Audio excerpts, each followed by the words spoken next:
वंदे मातरम, जय श्री राम। और आप सबका स्वागत है और आप सभी आएँ। और आज की लाइव जो विशेष चर्चा है तो पहले से आप सबको जो है संज्ञान में है और आप सभी जुड़ जाइए। हमारे हितेश जी आ गए हैं और बहुत जल्दी जल्दी आ जाइए और एक बार जय श्री राम वंदे मातरम लिखते हुए आगे बढ़ेंगे और हम सभी लोग अपने आज के विषय को शुरू करेंगे। और आज का विषय आप सबको संज्ञान में होगा कि आज का विषय है जो ये लोग चिल्लाते फिरते हैं कि भारत में कुछ नहीं था, अंग्रेज ना आते तो कुछ ना होता, ये दुनिया के लोग ना आते, विशेष धर्म वाले ना आते तो कुछ ना होता, विशेष धर्म वालों का भी बराबर का सहयोग है। बिल्कुल है। जय श्री राम रास बिहारी जी, रास बिहारी जी प्रणाम कर रहा हूँ आपको। जय श्री राम रोहित कुमार जी और हमारे अजितेश जी। और ये कौन है? तुश्री जाला। रोहित कुमार जी, हर हर महादेव। आइए शीघ्रता से जुड़ जाइए और जय श्री राम एक बार जोर की आवाज़ कर दीजिए। जो नशे में हो वो जोर की आवाज़ करते हुए वंदे मातरम लिखें और जय श्री राम अपने नशे में होने का सबूत दीजिए। और आइए हम सभी लोग जुड़ते हैं, आज अपने विषय की ओर चलें।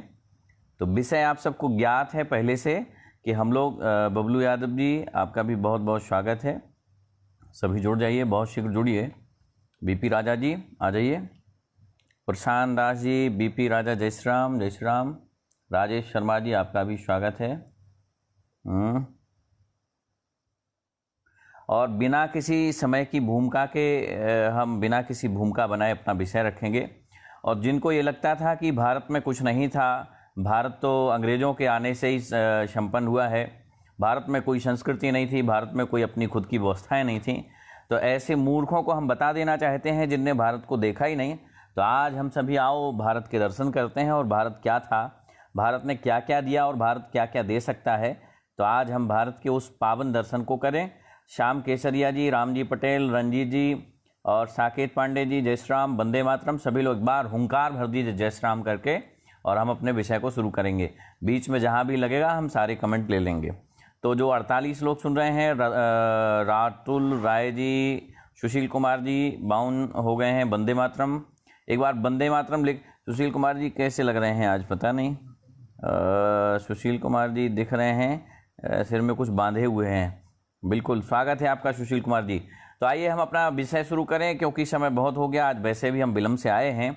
तो भारत, जिनको लगता है कि भारत में कुछ है नहीं, भारत तो अंग्रेजों की वजह से आगे बढ़ गया, भारत में कोई संस्कार नहीं थे, भारत की कोई संस्कृति नहीं थी, भारत तो सपेरों का देश है, गरीबों का देश है, चोरों का देश है, मक्कारों का देश है, जिनको ऐसे लगता है तो उन्होंने दूसरे भारत की यात्रा की है। आज हम अपने भारत की यात्रा कराते हैं कि भारत कितना संपन्नशाली है और कितना संपन्नशाली था। लोग कहते मैकाले ना आता तो हमें शिक्षा ही ना मिलती, मैकाले ना आता तो हमें व्यवस्था ही नहीं मिलती।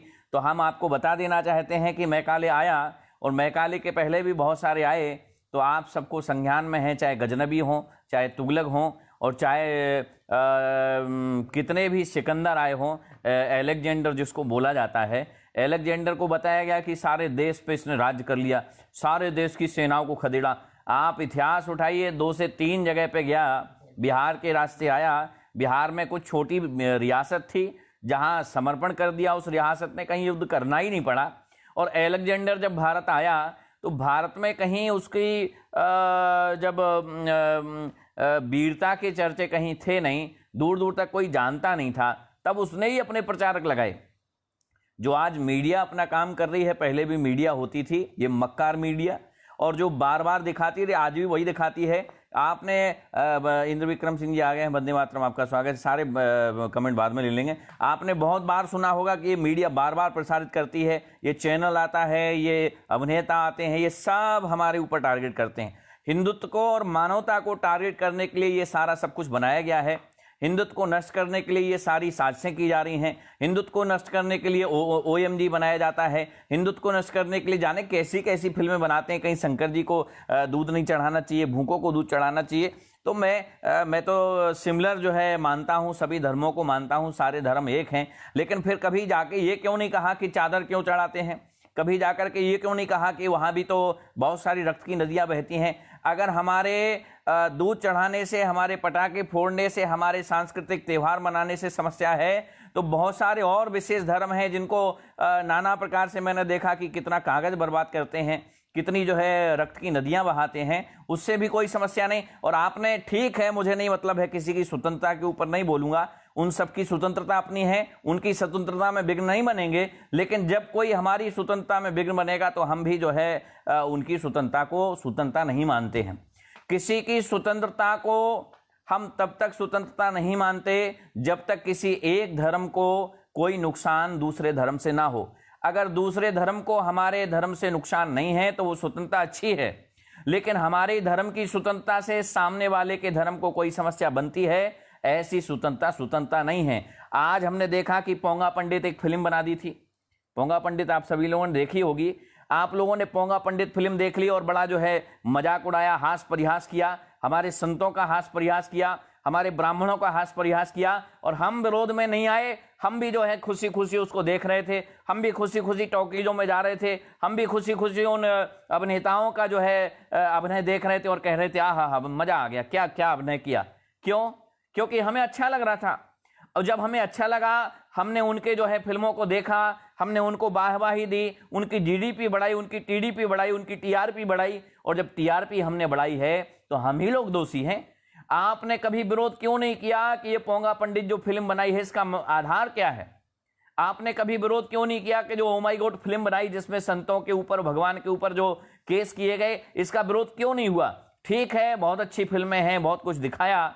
मैंने एक और वो फिल्म देखी, वो एक नाटक का है, वो आमिर खान लिखता है क्या, जिसको बहुत डर लगने लगा था भारत देश में, उसको डर लगने लगा था कि भारत देश में कहीं ऐसी जगह ही नहीं बची है जहां हम ठीक से रह पाएं। पत्नी के साथ कहीं बैठता हूं तो तकलीफ हो जाती है, इसलिए इस देश में असहिष्णुता फैल गई है। वो असहिष्णुता गैंग जो है अभी दिखाई नहीं दी। जो पिछले मामले आप सबने देखे हैं, कोई भी गैंग ना ये अवार्ड वापस करने वाली गैंग नहीं दिखाई दे रही है, एक मौनी गैंग है वो भी नहीं दिखाई दे रही। सारी गैंग अपने अपने बस्ते में जाकर के सो गई हैं। जब कोई मामला होगा, जब कोई अखलाद आएगा, फिर से ये जाग उठेंगी, फिर से अपने अवार्ड वापस करेंगे, फिर से अपने पुरस्कार लौटाए जाएंगे। तो ये गैंग जो है यही काम करने के लिए बनी है इस भारत में। आपने कभी क्यों नहीं जो है कोई फिल्म बनाई मक्कार मौलवी? आपने पोंगा पंडित बना दी, कभी मक्कार मौलवी फिल्म बनाई क्या? कभी नाजायज पादरी बनाई क्या? नाजायज कादरी बनाई क्या? लेकिन पोंगा पंडित बनाई, हमें समस्या नहीं थी इसलिए बन गई। आज हम सभी लोग ऐसे ही एक दूसरे का तमाशा देखते रहो और वो दिन दूर नहीं आएगा कि कश्मीर की घाटी में जो हालात थे वही हालात सारे जगहों पे बनेंगे। खैर ये विषय नहीं है आज का विषय सिर्फ इतना सा है। उन लोगों को जवाब है ये जो ये कह रहे थे कि भारत में कुछ है ही नहीं, भारत में अंग्रेज ना आते तो ऐसा नहीं होता, भारत में अंग्रेज ना आते तो विकास नहीं होता, भारत में अंग्रेज नहीं आते तो ट्रेन ना आती, भारत में अंग्रेज ना आता तो लाइट ना आती, भारत में अंग्रेज ना आती तो हमें चलने फिरने की पद्धति मालूम ना चलती। तो आपको बता देना चाहता हूं कि भारत 8 अरब और 35 लाख वर्ष पुराना है। और आप इतिहास उठा लीजिए सारे देशों का, तो सारे देशों का इतिहास अगर बहुत ज्यादा पुराना मिलेगा तो किसी का 200 साल पुराना, जिसको हम अभी अमेरिका कहते हैं, और ज्यादा पुराना चले जाएंगे तो ब्रिटिश उठा लीजिए, और ज्यादा उठा लीजिए स्विट्जरलैंड उठा लीजिए, छोटे छोटे यूरोपियन देश उठा लीजिए। और अगर सबसे पुराने देश की बात करें तो सबसे पुराना देश है जिसको हम रोम कहते हैं, 4500 और 5000 वर्ष पुराना है रोम। आज की भाषा में जिसको हम इटली कहें, तो रोम सबसे पुराना देश है जो 4500 5000 वर्ष पुराना है, जिसको आज की भाषा में हम इटली कहते हैं। आज का इटली ही कल का रोम था। तो आप उठा लीजिए 4500 5000 वर्ष पहले तो हमारे यहाँ जाने क्या क्या हुआ। हमारे यहाँ तो अरबों साल पुराना भारत है। तो अरबों साल पुराना भारत बिना नियमों के, बिना नीति के, बिना किसी व्यवस्थाओं के तो नहीं चला होगा। श्याम केसरिया जी लिख रहे हैं महाराष्ट्र पालघर जी, पालघर में जो हत्या, बिल्कुल फांसी होनी चाहिए। ये फांसी तो बहुत छोटी जो है सजा है। फांसी से भी कोई भयावह सजा हो तो वो सजा होनी चाहिए, आप लोग तय कर लीजिए। और लॉकडाउन खुलने के बाद सारा संत समुदाय इकट्ठा होगा और सारे संत समुदाय में जो तय किया जाएगा आप सबको सूचना दी जाएगी। जो हिंदुत्व के रखवाले हैं, जो हिंदुत्व के कहीं ना कहीं एक हिस्सेदार हैं, तो उन सभी हिंदुत्व को चाहने वालों को, हिंदुत्व के रखवालों को, हिंदुत्व के पहरेदारों को सूचना की जाएगी कि कहाँ कूच करना है, वहाँ बिल्कुल रक्त चरित्र जो संतों की भाषा में संतों ने जो कहा है, संतों की जो घोषणा है, तो निर्मोही अखाड़ा जो कह चुका है, तो ऐसा नहीं है। महाराज सरकार जब तक अगर कोई सुधार कर लेती है, संशोधन कर लेती है, सारे जो है सजाएं तय कर देती हैं, तो कोई समस्या नहीं है। और अगर सजा तय नहीं करेगी तो सठे साठ्यम समाचरित धर्मो रक्षति रक्षता, धर्म की रक्षा के लिए सठों के साथ सठता करने में कोई अपराध नहीं है, कोई समस्या नहीं है। तो याद दिला देते हैं उन नामर्दों को जो लोग कहते हैं भारत में कुछ नहीं था। एक भारत का प्रधानमंत्री था, गूंगा प्रधानमंत्री, जो विदेश में जाकर के ऑक्सफोर्ड यूनिवर्सिटी में जाता है और कहता है कि जहां से डॉक्टरेट की उपाधि मिली है, डॉक्टरेट की उपाधि मिलने पर ऐसा जो है भावनाओं में बहकर के उसने कहा कि अगर भारत में अंग्रेज ना आते तो भारत में कुछ होता ही नहीं। भारत में अंग्रेज आए, बड़ी कृपा की अंग्रेजों ने। भारत में अगर अंग्रेज ना आते तो हमारी इकोनॉमी व्यवस्था ना सुधरती। भारत में अगर अंग्रेज ना आते तो हमें खान पान की व्यवस्था ठीक से ना मिलती। भारत में अंग्रेज ना आते तो हमारी शिक्षा पद्धति कमजोर रह जाती। तो भारत आए, इसलिए भारत में अंग्रेजों ने जो आकर के बड़ा एहसान किया है, हम आप सभी को प्रणाम करते हैं, आप सभी का एहसान है। तो ऐसा ऑक्सफोर्ड यूनिवर्सिटी के द्वारा जब उस गूंगे व्यक्ति को डॉक्टरेट की उपाधि मिली, तब उसने भारत को गालियां दी। और उसी ने क्या, बहुत सारे लोगों ने गालियां दी।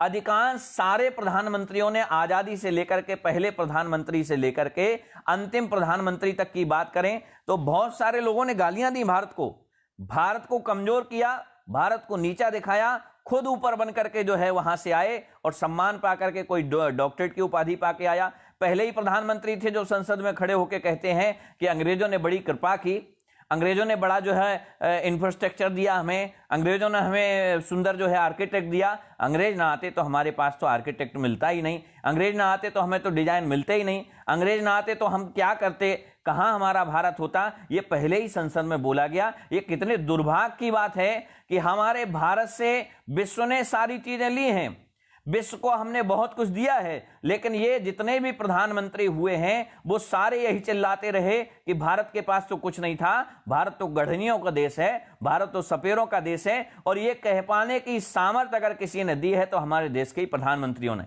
जिन प्रधानमंत्रियों को हम सबसे ज्यादा विश्वास में रखते हैं, जो सबसे बड़ा सम्मानीय पद है हमारे देश का प्रधानमंत्री, उस प्रधानमंत्री के पद को हम सम्मानित करने के लिए, सुशोभित करने के लिए जितने लोगों को बिठालते हैं, इन मक्कारों ने शुरू से लेकर अंत तक भारत को गालियां ही गालियां दी हैं। और ऐसी ऐसी गालियां दी जिसको आपसे कह नहीं सकते हैं। लेकिन कुछ एक प्रधानमंत्री ऐसे भी हुए हैं जिनमें लाल बहादुर शास्त्री जी का नाम है, जिन्होंने भारत में प्रधानमंत्री पद लेते ही शपथ ग्रहण के तुरंत बाद कहा कि अमेरिका से, अफ्रीका से जो सुविधाएं आती हैं और जो भी हमारे खाद्यान्न की जिम्मेदारियां हैं, खाद्यान्न की व्यवस्थाएं, तो अमेरिका जैसे देशों को उन्होंने जो है लताड़ते हुए कहा कि मुझे वो सड़ा हुआ गेहूं नहीं चाहिए और मुझे कोई भी विदेश से सहयोग की आवश्यकता नहीं है, क्योंकि हमारे यहाँ गेहूं भी नहीं उतना उगाया जा सकता था। उस समय में गेहूं का अभाव होता था, जनसंख्या ठीक थी, खाने के लाले पड़े हुए थे, क्योंकि सारे लोग काम करने में उतने सक्षम नहीं थे, गेहूं कम हुआ करता था। और जब एक समय हमारे यहाँ मारामारी होने लगी, हमारे यहाँ भुखमरी से लोग मरने लगे, तो विदेशियों ने, अमेरिका ने वो लाल गेहूं भेजा, और अफ्रीका ने या अमेरिका ने, ये ठीक से हमें याद नहीं है, लेकिन अफ्रीका या अमेरिका ने वो लाल गेहूं जब भेजा, तो लाल गेहूं जो हमारे यहाँ जानवर भी नहीं खाते थे, वो गेहूं हमारे देश के लोगों को खिलाया गया। तो पहला प्रधानमंत्री उस दौर में आया जिसने पूरी ताकत करके कहा कि आज के बाद ये लाल गेहूं भेजना बंद कर दीजिए, मुझे ऐसे एहसान की कोई आवश्यकता नहीं है। तो वहां अमेरिका से एक पत्र आया कि आप लोग गेहूं नहीं लेंगे तो खाएंगे क्या। तो लाल बहादुर शास्त्री ने एक पत्र भेजा और कहा कि गेहूं अगर हम नहीं खाएंगे तो पेट हमारा नहीं भरेगा, गेहूं अगर नहीं खाएंगे तो भूखे हम मर जाएंगे, लेकिन भूखे हम मरेंगे तो पेट आपका दर्द क्यों हो रहा, आपके पेट में तकलीफ कैसी। अगर हम लोग जो है भूखे मरेंगे तो हमारी समस्या है, आपकी क्या समस्या है, मुझे ऐसा कोई सहयोग नहीं चाहिए। तो पहला प्रधानमंत्री ऐसा हुआ जिसने रेडियो पे आकर के एक अनाउंस किया कि मैं सभी भारतीयों से अपील करता हूं कि आप सभी अपना अपना खर्च कम कर दीजिए। देश को गाली ना देने वाले प्रधानमंत्रियों की लिस्ट बता रहा हूं। लाल बहादुर शास्त्री जैसा देशभक्त जो देश को गहराई से प्रेम करते थे, देश को गहराई से जानते थे, आत्मा से स्नेह करते थे, उस प्रधानमंत्री ने कहा, उस प्रधानमंत्री ने कहा कि जाओ जाओ, मुझे ऐसा कोई सहयोग नहीं चाहिए। तो उस प्रधानमंत्री ने आकर के जब रेडियो पे कहा कि मैं सभी भारतीयों से अपील करता हूं कि हमारे देश के हालात ठीक नहीं हैं, आप सभी अपना अपना खर्च कम कर दीजिए। हमारे देश के प्रधानमंत्री ने सच्चाई के साथ और तल्लीनता के साथ जब देश के लोगों से आग्रह किया, अपील की, तो सारे देश के लोगों ने अपना अपना खर्च कम कर दिया। और जब लाल बहादुर शास्त्री ने कहा कि हो सके तो एक दिन का सभी लोग व्रत रखिए, तो सारे देश ने सोमवार का व्रत रखना शुरू कर दिया। ऐसे सच्चाई जनता ने समर्थन दिया, तो उस समय से लेकर के आज तक भी लोग सोमवार का व्रत रखते हैं। लेकिन उस प्रधानमंत्री ने सबसे पहले अपना खर्च कम किया। अपने घर पे जाकर के जो काम वाली बाई आती थी, कहा कल से मत आना, तो कहा साहब ये झाड़ू पोछा कौन करेगा, आपकी पत्नी बीमार रहती है, कैंसर से पीड़ित है। तो कहा कि झाड़ू पोछा कल से मैं खुद कर लूंगा। क्यों, आप क्यों करेंगे, देश के प्रधानमंत्री हैं। तो कहा कि देश के प्रधानमंत्री होने के बाद कर लूंगा, जब मैं प्रधानमंत्री पद के बाद घर आया करूंगा तो मैं प्रधानमंत्री नहीं हूं, तब मैं अपने झाड़ू पोछा खुद कर सकता हूं। एक शिक्षक आता है तो कहा भैया आज तक का हिसाब कर लो, कल से पढ़ाने मत आना बच्चे को। तो कहा आपका बच्चा तो अंग्रेजी में बहुत कमजोर है, आपका बच्चा तो अंग्रेजी में वीक है, और अगर इसको ट्यूशन नहीं दिया जाएगा तो ये फेल हो जाएगा। तो लाल बहादुर शास्त्री का जवाब था कि अगर हमारा बच्चा अंग्रेजी में फेल हो जाएगा तो कई हिंदुस्तानी बच्चे ऐसे भी होंगे जो अंग्रेजी में पास हो जाएंगे, और फर्क नहीं पड़ता। जब एक इंग्लैंडियन बच्चा हिंदी में फेल हो सकता है तो एक हिंदुस्तानी बच्चा अगर अंग्रेजी में फेल हो जाता है तो क्या अपराध है, क्या बुराई है। ऐसी विचारधारा के हमारे प्रधानमंत्री लाल बहादुर शास्त्री, जिनके पास सिर्फ 2 जोड़ी कपड़े हुआ करते थे, एक जोड़ी धुल के डाल देते थे, दूसरे जोड़ी पहन लिया करते थे, यही उनकी व्यवस्था थी। लाल बहादुर शास्त्री जब कभी एक जोड़ी कपड़े धुल के डालते थे, दूसरे जोड़ी पहन लेते थे, तो आज एक समय ऐसा आया कि प्रधानमंत्री रहते हुए अंतरराष्ट्रीय स्तर से ब्रिटिश से उनको जब बुलाया गया, तो ब्रिटिश जब जाना है तो उनके पास एक कोट है जो चूहों ने खा लिया है।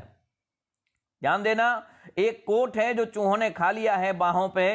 तो बाएं पे जब कोट को खाया तो पत्नी से कहा आप इसको सिल लीजिए। तो पत्नी ने कहा कि आप एक नया कोट क्यों नहीं ले लेते हैं। तो कहा मुझे नया कोट नहीं लेना, आप यही पुराना हमारा सिल सकती है तो सिल दीजिए, नहीं सिल सकती तो कोई बात नहीं, मैं दर्जी के यहां जाकर के सिलवा लूंगा। जब पत्नी ने झल्लाते हुए कहा कि मैं कब कह रही हूं कि प्रधानमंत्री पद के पैसे से ले लो, आप कृषि कार्य करते हैं, खेती का काम करते हैं, तो खेती के पैसे से ले लो। लाल बहादुर शास्त्री ने कहा मुझे कोई कोट नहीं चाहिए। और जब वो एक टेलर के पास जाके, दर्जी के पास जाकर के एक बार बोलिए प्रेम से हिंदुस्तान जिंदाबाद जिंदाबाद जिंदाबाद जिंदाबाद, साकेत पांडे जी जिंदाबाद जिंदाबाद, वंदे मातरम जय श्री राम, एक बार हुंकार भर दीजिए, जितने लोग होश में हो, वंदे मातरम जय श्री राम लिख दीजिए। और जब लाल बहादुर शास्त्री वहां दर्जी के यहां पहुंचे तो दर्जी से कहा कि इस कोट को उल्टा कर दीजिए, पलटा करके सिल दीजिए। तो लाल बहादुर शास्त्री जी को उस कोट को दर्जी ने उल्टा करके सिल दिया, और जहां बाहों में वो फटा हुआ था तो उस फटे हुए कोट को अलग कर दिया। बाहें लंबी थी तो थोड़ी बाहें इस तरफ की कम करा दी, थोड़ी बाहें उस तरफ की भी कम करा दी, ताकि एक सा बना रहे। और एक पेपर में ड्राई क्लीन करा के लाल बहादुर शास्त्री जब उस कोट को लेकर के आए तो उनकी पत्नी ने कहा कि मैंने कहा था कि कोट नया ले लो, मैंने कहा था कि कोट जब नया ले लो तब लिया नहीं, और आखिरकार आपको कोट लेना ही पड़ा, इसलिए हंस रही हूं। तो लाल बहादुर शास्त्री भी हंसने लगे। लाल बहादुर शास्त्री से हंसने का कारण उनकी पत्नी ने पूछा आप क्यों हंस रहे हैं। तो लाल बहादुर शास्त्री ने जवाब दिया मैं इसलिए हंस रहा हूं कि जो कोट पिछले तुम 12 सालों से हमें पहनाती आ रही हो, और जब तुम नहीं पहचान पाई कि यह कोट पुराना है, तो ब्रिटिश वाले 1 घंटे में क्या पहचानेंगे कि कोट पुराना है। तो ऐसे ऐसे प्रधानमंत्री हमारे यहाँ हुए हैं, चाहे चंद्रशेखर नायडू हो, ऐसे हमारे यहाँ प्रधानमंत्री हुए हैं जिन्होंने हमारे देश की व्यवस्थाओं को संभाला है। एक बार सारे लोग वंदे मातरम जय श्री राम लिख दें। तो भाषा की बात करें या देश ने क्या क्या दिया, मैं आपको एक बार में बता देता हूं कि हमारे देश ने क्या क्या दिया है। आपको संज्ञान दिलाना चाहता हूं हिंदुत्व ने क्या क्या दिया, इस हिंदुस्तान ने क्या क्या दिया। तो जब देश में कुछ नहीं था, जब विश्व में कुछ नहीं था, सिर्फ हिंदुत्व ही हिंदुत्व था, तो हिंदुत्व ने सारे विश्व को सबसे पहली लिपि दी। अगर विश्व को किसी ने लिपि दी तो वो हमारा हिंदुस्तान है, जहां हिंदू वास करते हैं। वो हमारा भारत है जिस पे गर्व किया जा सकता है। सारे विश्व को जब लिखना नहीं आता था तब हमारे भारत ने लिपि बनाई, तब हमारे भारत ने सारे विश्व को लिपि दी। जब बोलना नहीं आता था तो हमारे भारत ने पहली पहली भाषा दी और उस भाषा को हम ब्राह्मी लिपि कहते हैं। आज वो जानकार वैज्ञानिक नहीं बचे हैं, जानकार नहीं बचे हैं जो ब्राह्मी लिपि को समझ सकें, ब्राह्मी लिपि को पढ़ सकें, लेकिन वैज्ञानिक आज भी रिसर्च कर रहे हैं उस ब्राह्मी लिपि पे। और ब्राह्मी लिपि कितनी पुरानी है? यूरोप जैसे देश देख लीजिए, रोम जैसे देश 4,500 वर्ष पुराना है, 4,500 वर्ष पुराना। लेकिन इससे पहले तो उनके पास कुछ था भी नहीं, उसके पहले तो सिर्फ हिंदुस्तान ही हिंदुस्तान था, आर्यवर्त ही आर्यवर्त था, जहां देखो हमारा हिंदुस्तान बसता था। लेकिन हमारे कुछ हिंदुओं की मक्कारी की वजह से, कुछ हिंदुओं की कायरता की वजह से ऐसे ऐसे दुष्ट हमारे देश में बस गए, ऐसे ऐसे समझौते हमने किए कि आज हम लोग ना तो चैन से रह पाते हैं, ना दुष्ट दुराचारी लोग हमें चैन से रहने देते हैं। लेकिन ये चैन से तभी तक नहीं रहने देंगे, ध्यान रखना, जब तक आप लोग आसानी से रहेंगे, प्रेम से रहेंगे, भाईचारा से रहेंगे, जब तक गाते रहोगे रघुपति राघव राजा राम, पतित पावन सीताराम, ईश्वर अल्लाह तेरो नाम, सबको सन्मत दे भगवान। याद दिलाना चाहता हूं, मैं किसी कौम का विरोधी बिल्कुल नहीं हूं, मैं समरसता को जानता हूं, समरसता को मानता हूं, लेकिन ईश्वर अल्लाह तेरे नाम ये कहीं कोई भी कदमबली नहीं है। कोई सच्चाई तो ये है कि ये पढ़ा करके, ये लिखा कर, मैं मानता हूं, मैं मस्जिद जाने के लिए तैयार हूं, मस्जिद जाना चाहिए। लेकिन आप बताइए, किसी मस्जिद में हम मानते हैं कि हिंदू मुस्लिम भाई भाई, आपने कभी किसी मुसलमान से सुना हिंदू मुस्लिम भाई भाई? नहीं सुना होगा। आपने कभी सुना वो कहते हो कि हाँ हमारे हिंदू भाई हैं? हम तो बार बार कहते हैं मुस्लिम हमारे भाई हैं, हिंदू मुस्लिम सब एक हैं, हिंदू मुस्लिम भाई भाई। और मस्जिद मक्का एक ही है, मंदिर मस्जिद एक ही है, लेकिन उनने कभी कहा मस्जिद मंदिर एक ही है? उनने तो वही मंदिर तोड़े जो हमारे मंदिर विशेष थे, उनने तो उन्हीं मंदिरों के ऊपर हमले किए जो हमारे आस्था का केंद्र हुआ करते थे। मंदिरों पे हमले नहीं थे, हमारी आस्था पे हमले थे। और हमें बार बार पढ़ाया गया, हमें बार बार कायरता में झोंक दिया गया, कायरता की भट्टियों में, कि हम कायर हो जाएं और हम पढ़ते रहे ईश्वर अल्लाह तेरो नाम, सबको सन्मत दे भगवान। अगर इतना ही भाईचारा है तो कोई मुसलमान भाई आकर के कहे कि आओ कल से मस्जिद में चल करके सुंदरकांड करिए, कोई भाई आकर के कहे कि कल से हनुमान चालीसा मंदिर में ना हो करके मस्जिद में हो जाए, और अगर ऐसा होता है तो बिल्कुल यकीनन मंदिर में फिर नमाज भी पढ़ी जानी चाहिए। अगर मस्जिद में सुंदरकांड हनुमान चालीसा हो सकता है तो मंदिर में नमाज भी पढ़ी जानी चाहिए। ये है समरसता। लेकिन ये कोई समरसता नहीं है, ये कोई समरसता नहीं है जो लोग ये कहें कि नहीं एक धर्म को मानेंगे, हम तुम्हारे धर्म को नहीं मानेंगे, हम तो भाई भाई हैं लेकिन तुम्हारी बात नहीं मानेंगे। क्यों नहीं मानेंगे? हिंदुस्तान में जब जाति नहीं थी, हिंदुस्तान में पंथ नहीं था, तब सब एक ही था, वो हिंदू था, वो हिंदुस्तान था, इसके अलावा कोई नहीं था। तो ध्यान रहे, जो ये मानते हो कि हम हिंदू मुस्लिम भाई भाई हैं, तो ये कायरता की निशानी है। कोई हिंदू मुस्लिम भाई भाई नहीं। सारे लोग मानते हैं कि हिंदू मुस्लिम भाई भाई वही मानते हैं जो लोग कहीं ना कहीं थोड़े बहुत छोटे मोटे लाभ के लिए, छोटे मोटे स्वार्थ के लिए एक दूसरे से जुड़े हुए हैं, इसके अलावा कोई नहीं है। आज अगर आवश्यकता पड़ती है तो एक दूसरे के खून के लिए प्यासे हैं। कहीं देखा है कि लोगों में भाईचारा हो? कहीं देखा गया कि एक दूसरे के घर जाकर के भोजन पाया हो? आज हम ऊपर से भले ही कह लेते हो कि नहीं हम सभी एक हैं, लेकिन दिल में सबके क्या है सब जानते हैं। दिल में सबके क्या है ये सब जानते हैं। इसलिए आप सबसे आग्रह है कि ये हिंदू मुस्लिम की जो एकता है इस पे काम ना करके आप अपने हिंदुत्व को जगाइए। आप अपने अंदर हिंदुत्व को जैसी जगा देंगे, सारी समस्याएं आपकी अपने आप हल हो जाएंगी। ये समस्याएं इसलिए तय हुई हैं, ये समस्याएं इसलिए पैदा हुई हैं क्योंकि आपके अंदर का हिंदुत्व मर गया। जिस दिन हिंदुत्व जाग जाएगा तो हमारे देश की सारी समस्याएं अपने आप हल हो जाएंगी। और ये पदावली जो लिखी है तो सबको सन्मत दे भगवान, ईश्वर अल्लाह तेरो नाम कहीं नहीं लिखा है। पदावली में देखिए, दोहावली में देखिए, अगर लिखा है तो सिर्फ इतना सा लिखा है कि रघुपति राघव राजा राम, पतित पावन सीताराम, और कौशल्या के प्यारे राम, दशरथ राज दुलारे राम, और सबके प्यारे प्यारे राम, रघुपति राघव राजा राम, पतित पावन सीताराम। इसके अलावा कुछ भी नहीं लिखा। लेकिन हम जो भी पढ़ रहे हैं वो गलत पढ़ाया जा रहा। हम किसी के धर्म के विरोधी नहीं हैं।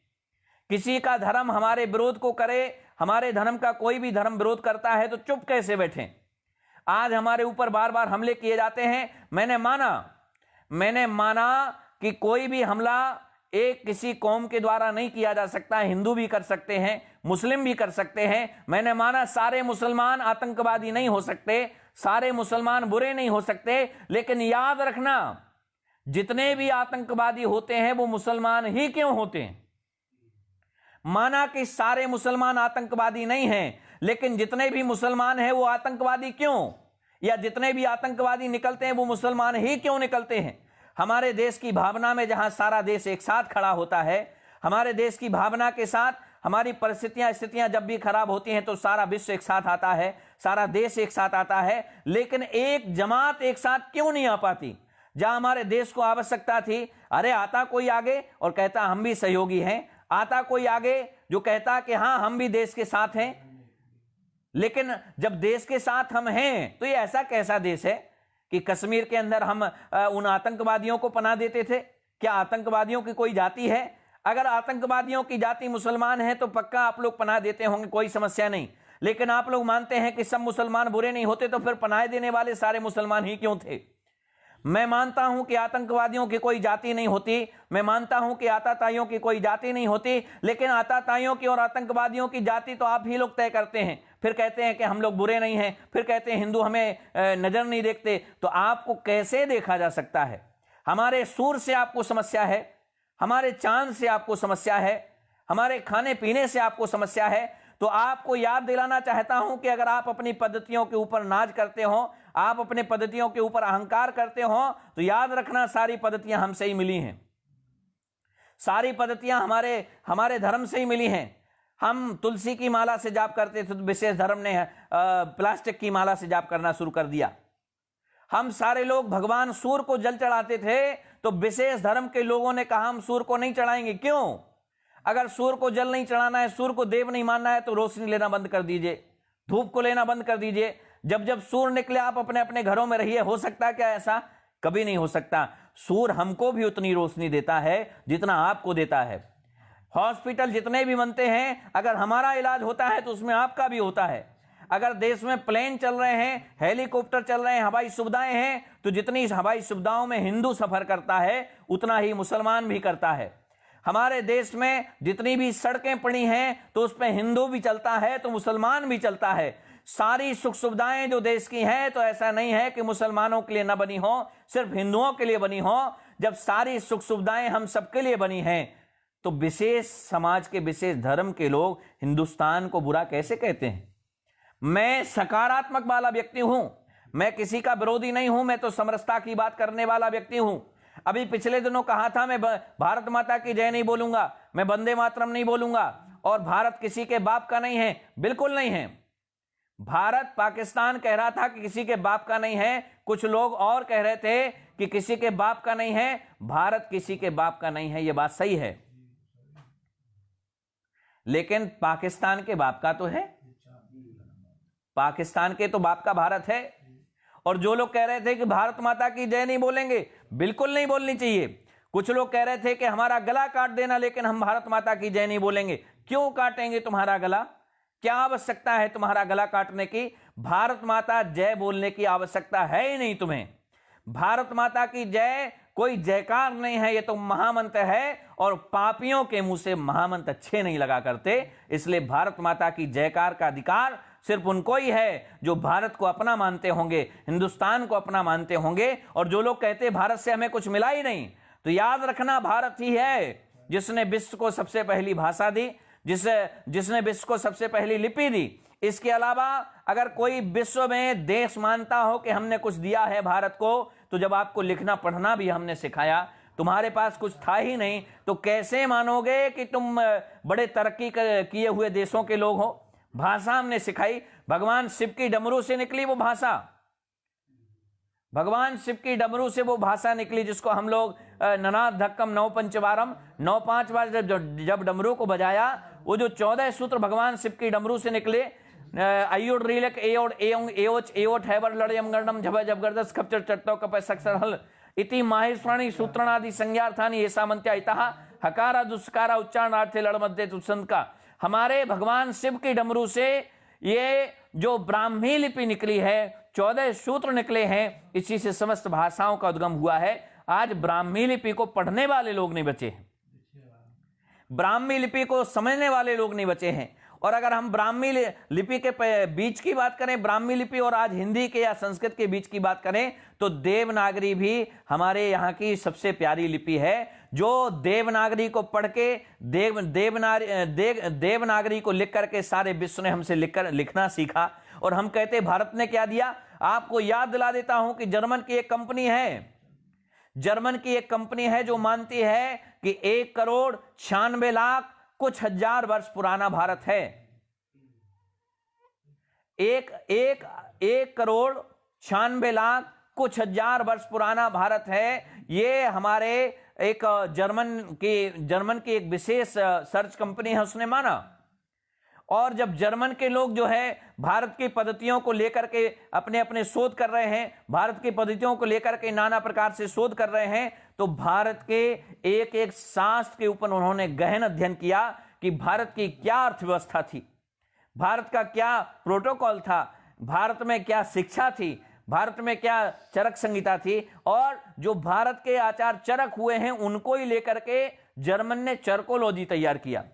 जो जर्मन के अंदर एक चरकोलॉजी पढ़ाई जाती है, वो हमारे देश के जो बहुत बड़े ऋषि हुए हैं जिनको हम चरक के नाम से जानते हैं, वो चरक से ही पढ़ाई गई है, चरक से ही सीखी गई है। तो चरकोलॉजी जो वहां पढ़ाई जाती है या इंडोलॉजी जो पढ़ाई जाती है, तो इंडोलॉजी इंडिया से ली गई, इंडोलॉजी इंडिया से ली गई और जर्मन में पढ़ाई जाती है। और एक यूनिवर्सिटी ही है जिसमें सारे साहित्य को उठाएंगे तो भारत का ही साहित्य मिलेगा।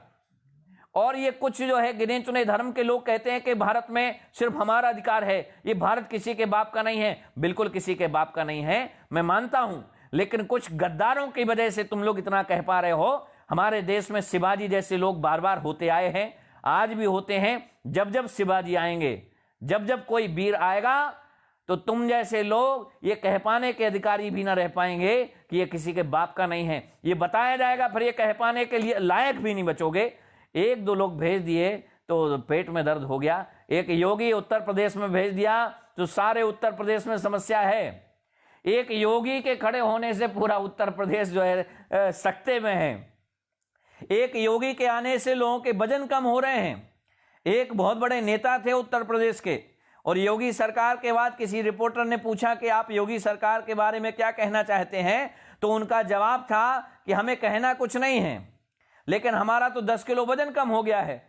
तो किसी अगर संत और महंत के आने से, किसी संत महंत के गद्दी पर बैठने से पापियों का वजन कम हो सकता है, अच्छे लोगों को भला क्या समस्या हो सकती है। जो आताताई नहीं है उनको क्या समस्या, लेकिन जिनको देश के साथ गद्दारी ही करनी है, देश के साथ आगजनी ही करनी है, देश के साथ खड़ा ही नहीं होना है, देश अगर कुछ करता है तो हम तो विरोध करना ही करना है, तो आपको तो समस्या होने ही वाली है। देश के साथ जब जब जो है आवश्यकता पड़ी है आप लोगों की, जब जब देश के साथ खड़े होने की बात आई है, जब जब अच्छा अवसर था कि देश के साथ खड़े होकर के अपने देशभक्ति का परिचय दिया जा सकता था, तब तब हम पीछे हो गए। और पीछे होकर के हम कहते भारत ने दिया क्या, तो भारत ने तो सारे विश्व को दिया।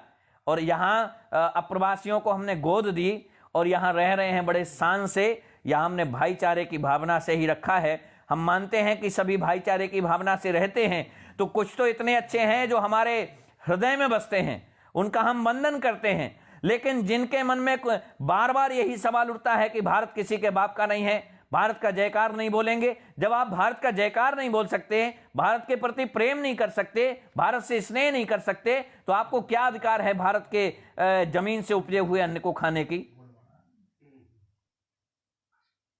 क्या अधिकार है आपको भारत का पानी पीने के? क्या अधिकार है आपका भारत की सारी सुख सुविधाओं को उपयोग करने की? ये सड़कें, ये दुनिया के सुख संसाधन आप उपयोग कर रहे हैं। जब भारत का ही सुख संसाधन उपयोग कर रहे हैं तो ये दुर्भाग्यपूर्ण शब्द ना कहें तो अच्छा है। एक अभिनेता है जो कहता है कि हमें भारत में भय लगने लगा, भारत में डर लगने लगा। तो आप सभी लोग, अच्छा जो लोग सुन रहे हैं वो जय श्री राम वंदे मातरम जरूर लिखते रहें। 241 लोग सुन रहे हैं और मैं बीच में कमेंट एक बार ले लेता हूं या थोड़ा सा रुक के ले लूंगा। हाँ, जुड़ जाइए आप सभी लोग।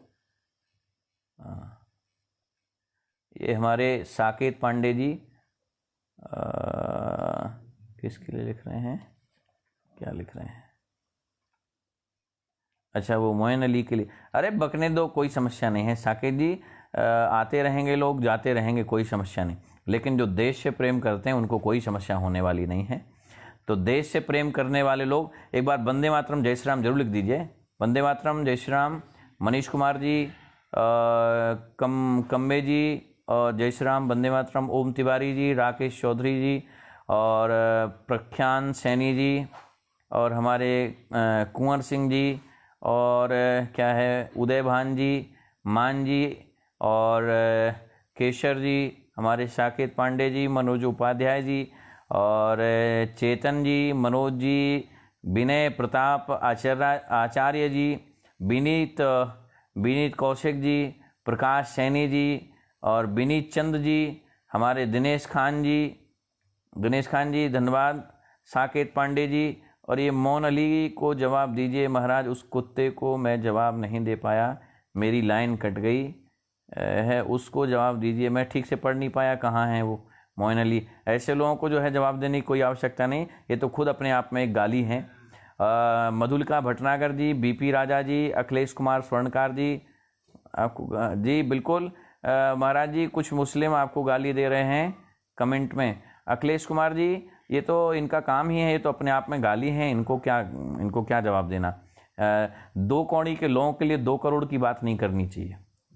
हाँ, श्याम केसरिया जी, हाँ, लोग कहते जवाब दीजिए, क्या देना। लोग कहते कि उसको पाकिस्तान के बारे में आप कभी बोला, क्या बोलना पाकिस्तान के बारे में, क्या बोलना 2 कौड़ी के लोगों के बारे में। मैं तो विरोधी किसी का दरअसल हूँ नहीं। और फिर बात यह है कि आप सब लोग जानते हैं, हम लोग वेद शास्त्र को पढ़ने वाले लोग हैं, आप लोग भी समझदार लोग हैं, तो जवाब देने की क्या आवश्यकता है। आप लोग को लगता होगा कि जवाब देना है तो आप लोग ही दे दीजिए, लेकिन शालीनता से तर्कपूर्ण बात रखिए, तर्कपूर्ण विषय रखिए। और तर्कपूर्ण विषय ये है कि आप लोग ये तो जानते ही होंगे कि जिसका जन्म हुआ है उसकी मृत्यु भी होगी। तो पाकिस्तान का जन्म हुआ है कि नहीं हुआ है? पाकिस्तान का जब जन्म हुआ है तब इसके आगे हम क्या कहें, क्यों बोले ऐसे लोगों के, ऐसे लोगों के बारे में क्या बोलना जो कल नहीं थे और आज हैं और कल नहीं भी रहेंगे।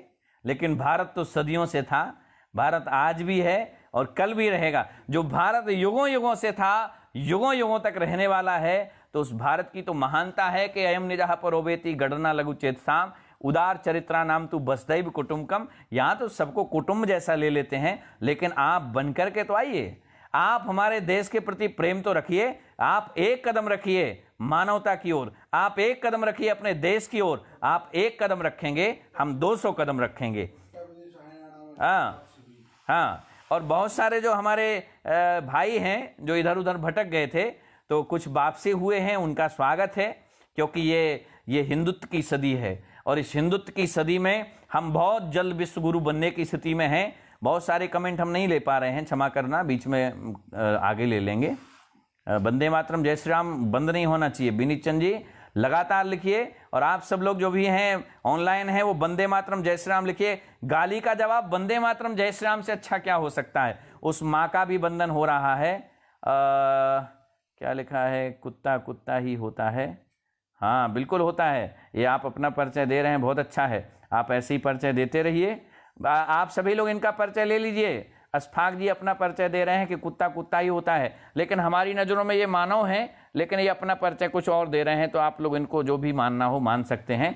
तो भारत ने सारे विश्व को न जाने क्या क्या दिया है, सारे विश्व को हमारे भारत ने न जाने क्या क्या दिया है। और हमारे भारत ने तो जाने कितनों को शरणागति दी है, जाने कितने कितने लोगों को शरण दे रखी है। तो आपको बता देना चाहता हूं कि जर्मन ने एक यूनिवर्सिटी बनाई, और जर्मन ने जिस यूनिवर्सिटी को बनाया उस यूनिवर्सिटी में सबसे पहली भाषा जो संस्कृत ही है, और संस्कृत में उन्होंने तरह तरह के विषयों को तैयार किया, तरह तरह की व्यवस्थाओं को तैयार किया। और इसके बाद उन्होंने ये भी माना कि भारत ही है जो हमारा सहयोगी है, भारत ही है जो हमारे देश को आगे बढ़ा सकता है, और भारत ही है जो हमारा कल भी सहयोगी था, आज भी सहयोगी है। तो भारत ने, हमारे देश ने जर्मन को एक ऐसी व्यवस्था बना के दी, जर्मन को एक ऐसी तैयारी करके दी। हमारे यहाँ एक विमान हुआ करता था जिसको हम पुष्पक विमान कहा करते थे।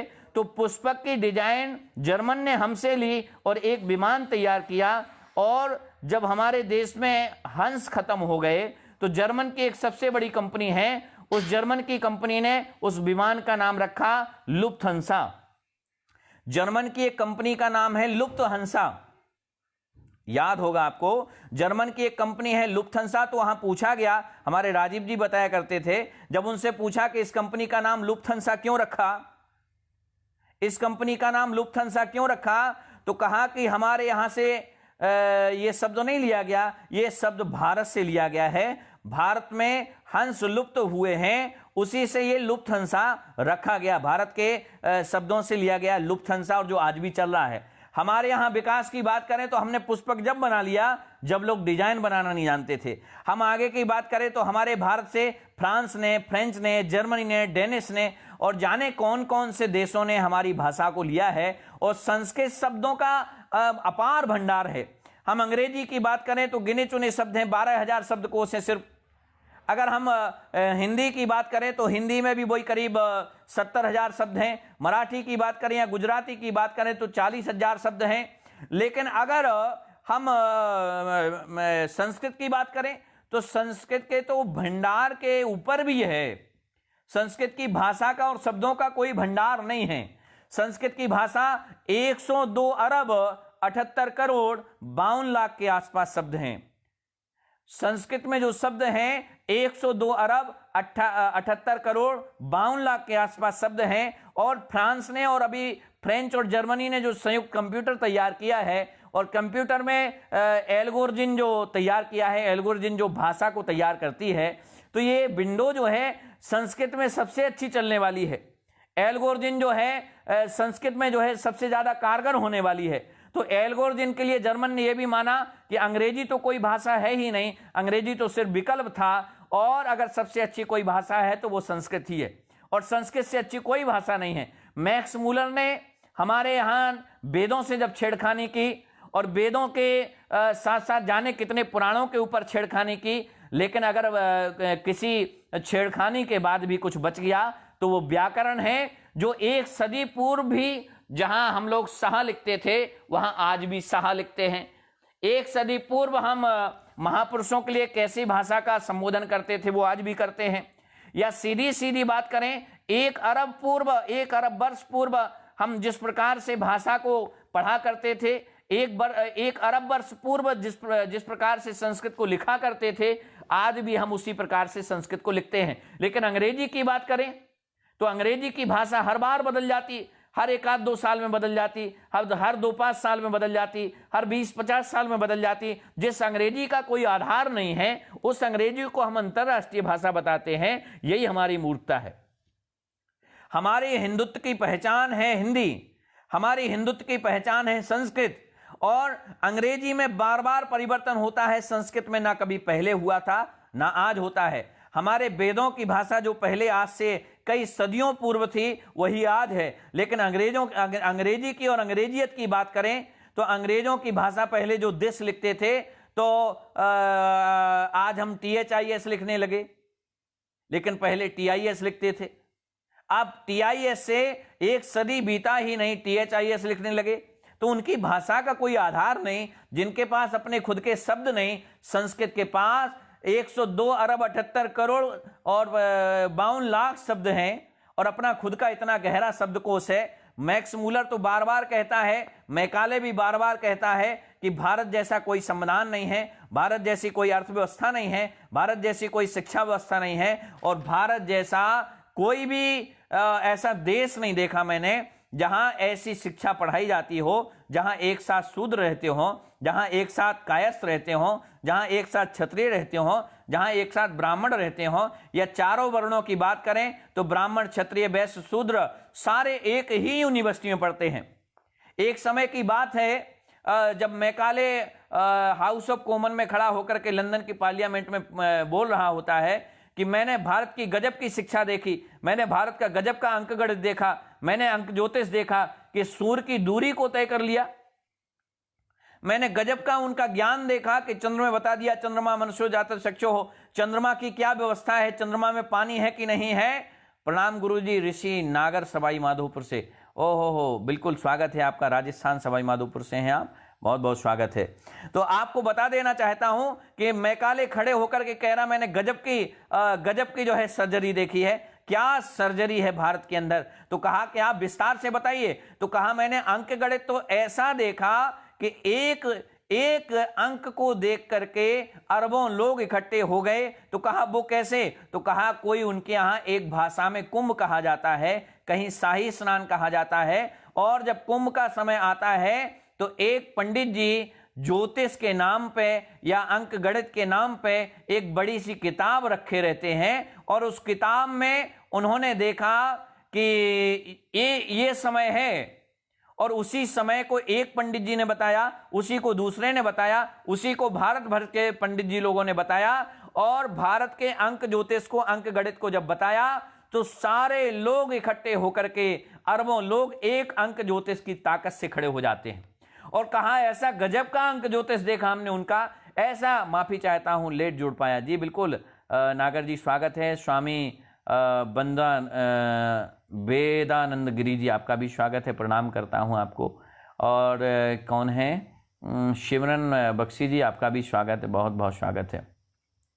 तो कहा गजब का मैंने उनका अंक ज्योतिष देखा। उन्होंने कहा कि चंद्र के ऊपर कितने समय के बाद ग्रहण पड़ेगा, आज से 50 सालों के पहले और 50 सालों के बाद तक कब सूर्य ग्रहण पड़ेगा, कब चंद्र ग्रहण पड़ेगा, और 10 साल बाद इस दिन में, इस तारीख में क्या क्या होने वाला है, वो भारत की ज्योतिष, भारत की अंक ज्योतिष तय करती है। और मैकाले कह रहा है हाउस ऑफ कॉमन में, मैंने ऐसा गजब का गणित देखा कि एक बार तय कर दिया कि सूर्य ग्रहण इस दिन पड़ेगा, तो स्वाभाविक रूप से मैंने खुद अपनी आंखों से देखा कि उसी दिन सूर्य ग्रहण पड़ रहा। मैंने गजब का जो है उनका ऐसा चरक संहिता देखी है, गजब के ऋषियों की पद्धतियों को देखा है, और मैंने सर्जरी तो ऐसे गजब की देखी कि अगर जांग की खाल निकाली और मुंह में चोट लग गई तो जांग की खाल लगा करके मुंह में लगा दी और गजब सर्जरी कर दी। और ऐसा गजब का मेडिसिन, ऐसा गजब का आयुर्वेद कि हमने जिन जो है इलाज के लिए सुई टुट के, सुई रोप के और सुइयों से खून निकाल के सारी नसों को खोखला कर दिया। मैकाले कह रहा है अपने हाउस ऑफ कॉमन में कि जिस टेस्ट के लिए, टेस्टिंग के लिए हम बीमार किस प्रकार से हैं, ब्लड टेस्ट के लिए हम किस प्रकार की बीमारी से ग्रसित हैं, जिन बीमारियों के लिए हम अपनी बॉडी का नाना प्रकार से कितना जो है ब्लड निकालते हैं, फिर पता कर पाते हैं लैब के माध्यम से कौन सी बीमारी है। मैंने गजब के वैद्य देखे, उन्होंने हाथ पकड़ा और 3 उंगलियां लगाई और देखा कि वात पित्त कफ कितना है, और वात पित्त कफ के बढ़ने को उन्होंने तुरंत ही तय कर दिया कि आपको इस प्रकार की बीमारी है। एक वैद्य ने हाथ पकड़ा और तय कर दिया कि कल आपने क्या भोजन पाया। एक वैद्य ने हाथ पकड़ा और तय कर दिया आज से 10 दिन पहले आपने क्या सब्जी खाई थी। हाथ पकड़ा और तय कर दिया आपको किस प्रकार की बीमारी है। तो ऐसी आयुर्वेद, ऐसी मेडिसिन मैंने अगर कहीं देखी तो वो भारत में देखी। भारत के अलावा ऐसा ज्ञान कहीं नहीं था, भारत के अलावा ऐसी शिक्षा कहीं नहीं थी। तो मैकाले से पूछा जा रहा और बताओ, अब वहां अंग्रेज भी जो है इंटरेस्टेड हैं, अंग्रेज भी ऐसी इच्छा रखते हैं कि भारत के बारे में और सुनाओ, भारत किन किन जो है संपदाओं से संपन्न है। तो मैकाले कह रहा है मैंने भारत का ऐसा गजब का गुरुकुल देखा है। तो बोले भारत में गुरुकुल क्या है? तो बोले गुरुकुल जिसको हम अपने यहाँ यूनिवर्सिटी कहते हैं, अपने यहाँ जिसको कॉलेज कहते हैं, अपने यहाँ जो स्कूल कहते हैं, कॉलेज कहते हैं, नाना प्रकार से नाम दिए जाते हैं, तो उनके यहाँ गुरुकुल की व्यवस्था है। और ऐसे गुरुकुल हैं उनके यहाँ कि एक एक गुरुकुल में 25-25 हजार विद्यार्थी एक साथ विद्यार्जन कर रहे हैं। और ऐसा नहीं है कि यूनिवर्सिटी उस समय नहीं थी, हमारे पास उस समय भी यूनिवर्सिटियां थी। आपने सुना ही होगा, नालंदा सुना होगा, तक्षशिला सुना होगा। तो नालंदा और तक्षशिला सिर्फ 2 नाम हैं। ऐसे नालंदा और तक्षशिला जैसे कई ऐसी 500 करीब यूनिवर्सिटियां थी जहां विश्व के लोग पढ़ने के लिए आया करते थे, चाइना से और यूरोप से, पश्चिमी देशों से हमारे यहाँ भाषा सीखने आते थे, हमारे यहाँ ज्ञान लेने के लिए आते थे। ऐसा अपार संपन्नताओं से भरा हुआ भारत है ये हमारा। तो कहा और क्या देखा? बोले वो 25,000 छात्र एक ही साथ पढ़ रहे हैं। तो कहा जाति का कोई भेद नहीं है। बोले वहां जाति के साथ साथ मैंने देखा जाति का तो भेद है ही नहीं। बोले कैसे मानूं? बोले वहां शूद्र भी पढ़ते हैं। दक्षिण भारत के अंदर देखा मैंने, मद्रास के अंदर देखा। बोले मद्रास के अंदर 1,57,000 स्कूल हैं, 1,57,000 गुरुकुल हैं, और जिन 1,57,000 गुरुकुलों में तकरीबन 25-25 हजार छात्र एक साथ पढ़ा करते हैं, और उनमें अंतर कोई नहीं देखा जाता। एक अगर अंतर की बात करें तो एक गरीब सुदामा ब्राह्मण भी उसी में पढ़ता है, एक अमीर जो है कृष्ण भी उसी सांदीपनी स्कूल में पढ़ता है। ये तो बहुत पुरानी बात हो गई, लेकिन मैकाले 1838 के बाद कह रहा है मैंने गजब का वहां आर्किटेक्ट देखा, मैंने गजब की शिक्षा पद्धति देखी। तो कहा फिर 25,000 विद्यार्थियों को पढ़ाने के लिए तो बहुत सारे शिक्षकों की आवश्यकता पड़ी होगी। बोले नहीं। बोले फिर शिक्षक? बोले शिक्षक सिर्फ एक ही है। तो यहां उससे आकर्षित भाव से पूछा जा रहा है, और इंटरेस्टेड होके सारे लोग पूछ रहे हैं, आकर्षित होके पूछ रहे हैं, और ऐसा उनके मन में है कि बताओ ये 25,000 छात्रों को ये एक अध्यापक कैसे पढ़ा सकता है? तो कहा मैंने तो ऐसे ही देखा है, भारत के गुरुकुलों में तो ऐसा ही है कि भारत के गुरुकुलों में अधिकांश 25,000 छात्रों को एक ही अध्यापक पढ़ा रहा होता है, एक ही गुरु पढ़ा रहा होता। तो वहां पूछा जा रहा है मैकाले से कैसे संभव है? तो मैकाले कह रहा बिल्कुल मैंने अपनी आंखों से देखा, संभव है। तो कहा कैसे? तो कहा एक गुरु दूसरे विद्यार्थी को पढ़ाता है, और दूसरे विद्यार्थी अगले 10 विद्यार्थियों को पढ़ाते हैं, अगले 10 विद्यार्थी 100 विद्यार्थियों को पढ़ाते हैं, और वही 100 विद्यार्थी अपने 5,000 विद्यार्थियों को पढ़ाते हैं, वही 5,000 विद्यार्थी अपने 10,000 विद्यार्थियों को पढ़ाते हैं, और वही 10,000 विद्यार्थी अपने 25,000 विद्यार्थियों को पढ़ाते हैं। मानो एक शिक्षक में जितना ज्ञान है, एक शिक्षक में जितनी क्षमताएं हैं, वो सारा ज्ञान, वो सारी क्षमता अपने विद्यार्थियों को दान कर देता है, और वही विद्यार्थी अपने अपने स्तर से एक दूसरे को वही शिक्षा डिस्ट्रीब्यूट करते रहते हैं। एक विद्यार्थी ने दूसरे विद्यार्थी को, 10,000 विद्यार्थियों ने 25,000 विद्यार्थियों को शिक्षा दी। तो कहा फिर क्या क्या पढ़ाता? वो जो शिक्षा का केंद्र है वो आपको क्या क्या सिखाता, क्या क्या पढ़ाता? तो कहा कि पढ़ाने में तो तकरीबन 18 प्रकार के विषय हैं, 18 प्रकार के विषय पढ़ाए जाते हैं। तो कहा 18 प्रकार के विषय एक साथ पढ़ाए जाते हैं? तो मैकाले कह रहा नहीं नहीं, 18 प्रकार के विषय एक साथ नहीं पढ़ाए जाते। फिर तो कहा 18 प्रकार के विषय 18 सालों में पढ़ाए जाते हैं। तो कहा कैसे? तो कहा एक साल में एक विषय, दूसरे साल में दूसरा विषय, तीसरे साल में इस्पात कैसे बनता है, लोहे की खुदाई कैसे होती है, समुद्री तटीय इलाकों में जो है प्रवास कैसे हो सकता है,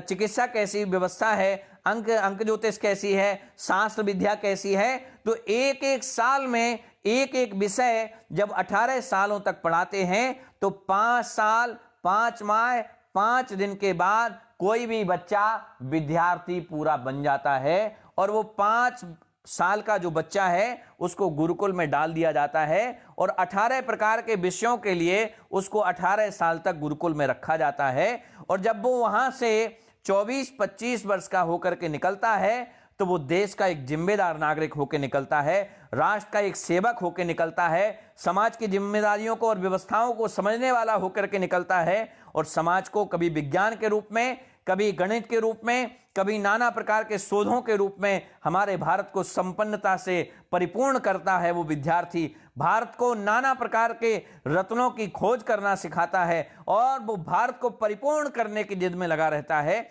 ऐसे 18 प्रकार के विषय पढ़ाए जाते हैं। तो कहा वहां आर्किटेक्ट कैसा पढ़ाया जाता? तो कहा आर्किटेक्ट का जो पेरियार समाज दक्षिण भारत में, आहा क्या गजब का आर्किटेक्ट है। मैंने दक्षिण भारत के शूद्रों का ऐसा गजब का आर्किटेक्ट देखा जिनको हम पेरियार कहते हैं। लेकिन ये अंग्रेजों के दौर में ये जाति प्रथा बड़ी है। पहले जाति प्रथा नहीं थी, एक साथ सारे लोग रहते थे, एक साथ सारे लोग पढ़ते थे। तो कहा पेरियारों का क्या महानता है, पेरियारों की क्या विशेषता है?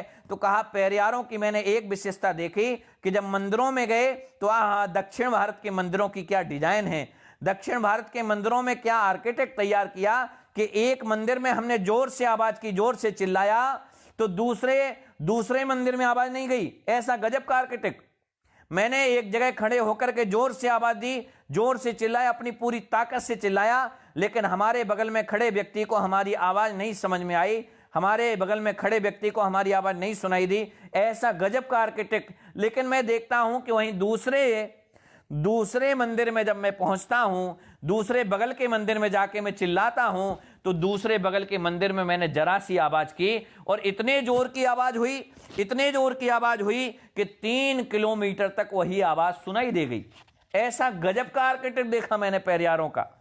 और मैंने वहां देखा कि जो कहते हैं कि आर्किटेक्ट तो अंग्रेजों ने दिया, अंग्रेज ना आते तो आर्किटेक्ट कहां से मिलता, अंग्रेज ना आते तो हम पुल पुलियां कैसे बना पाते। तो आपको ध्यान दिलाना चाहता हूं कि 1300 के समय में, 1323 का मुझे लगता है वो याद ठीक से है नहीं, हाँ 1238 का समय है। 1238 के समय में जो केरल का और कर्नाटक का पूरा एक 25,000 छात्रों का जत्था है, और तमिलनाडु में जो उस समय 25,000 छात्रों का वो जत्था पहुंचता है, और दुनिया की सबसे तेज बहने वाली नदियों में से एक नदी है कावेरी।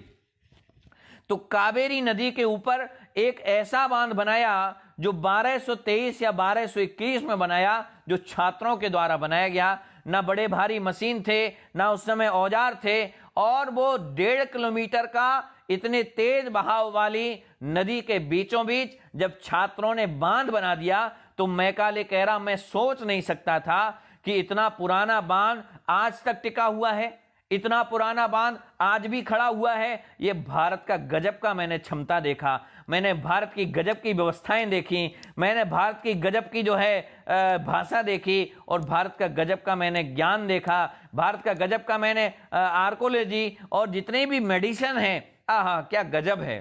तो मैं तो कायल हो गया हूं भारत का, मैं तो भारत का दीवाना हो गया हूं। तो कहा नहीं, भारत की व्यवस्थाओं को तोड़ना होगा, भारत की भारतीयता को नष्ट करना होगा।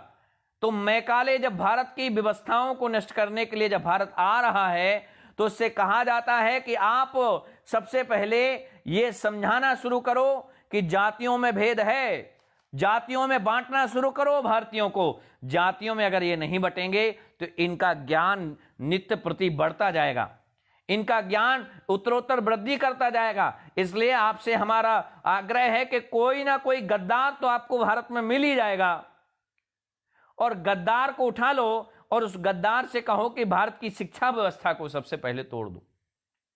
237 लोगों से 239 लोगों से आग्रह है कि एक बार वंदे मातरम जय श्री राम लिख दीजिए। अपने होश में होने का, अपने जिंदा होने का सबूत है वंदे मातरम जय श्री राम।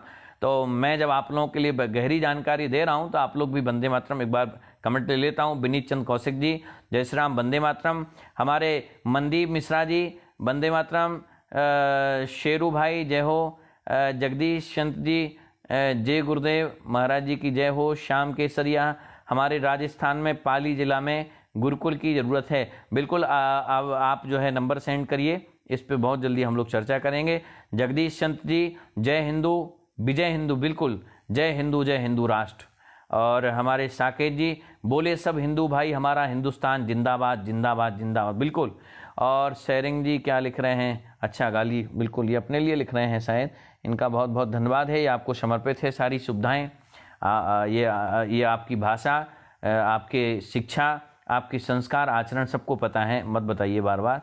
और चेतन सिसोदिया जी कर्तव्य ही धर्म है, प्रेम ही ईश्वर है, बिल्कुल है। गार्गी जी जुड़ी हैं, श्याम केसरिया जी, कपिल कुमार जी, राजकुमार सोनी जी, और हमारे अब्दुल जी गुड़शर, बिल्कुल आपका धन्यवाद है अब्दुल जी।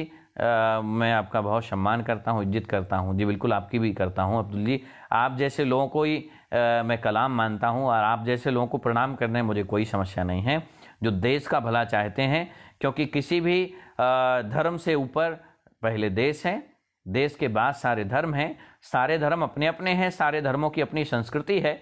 मैं किसी के धर्म की संस्कृति के ऊपर कभी चोट नहीं करता, लेकिन जो लोग किसी विशेष धर्म को टारगेट करके बार बार चोट करते हैं, तो क्या ये सही है?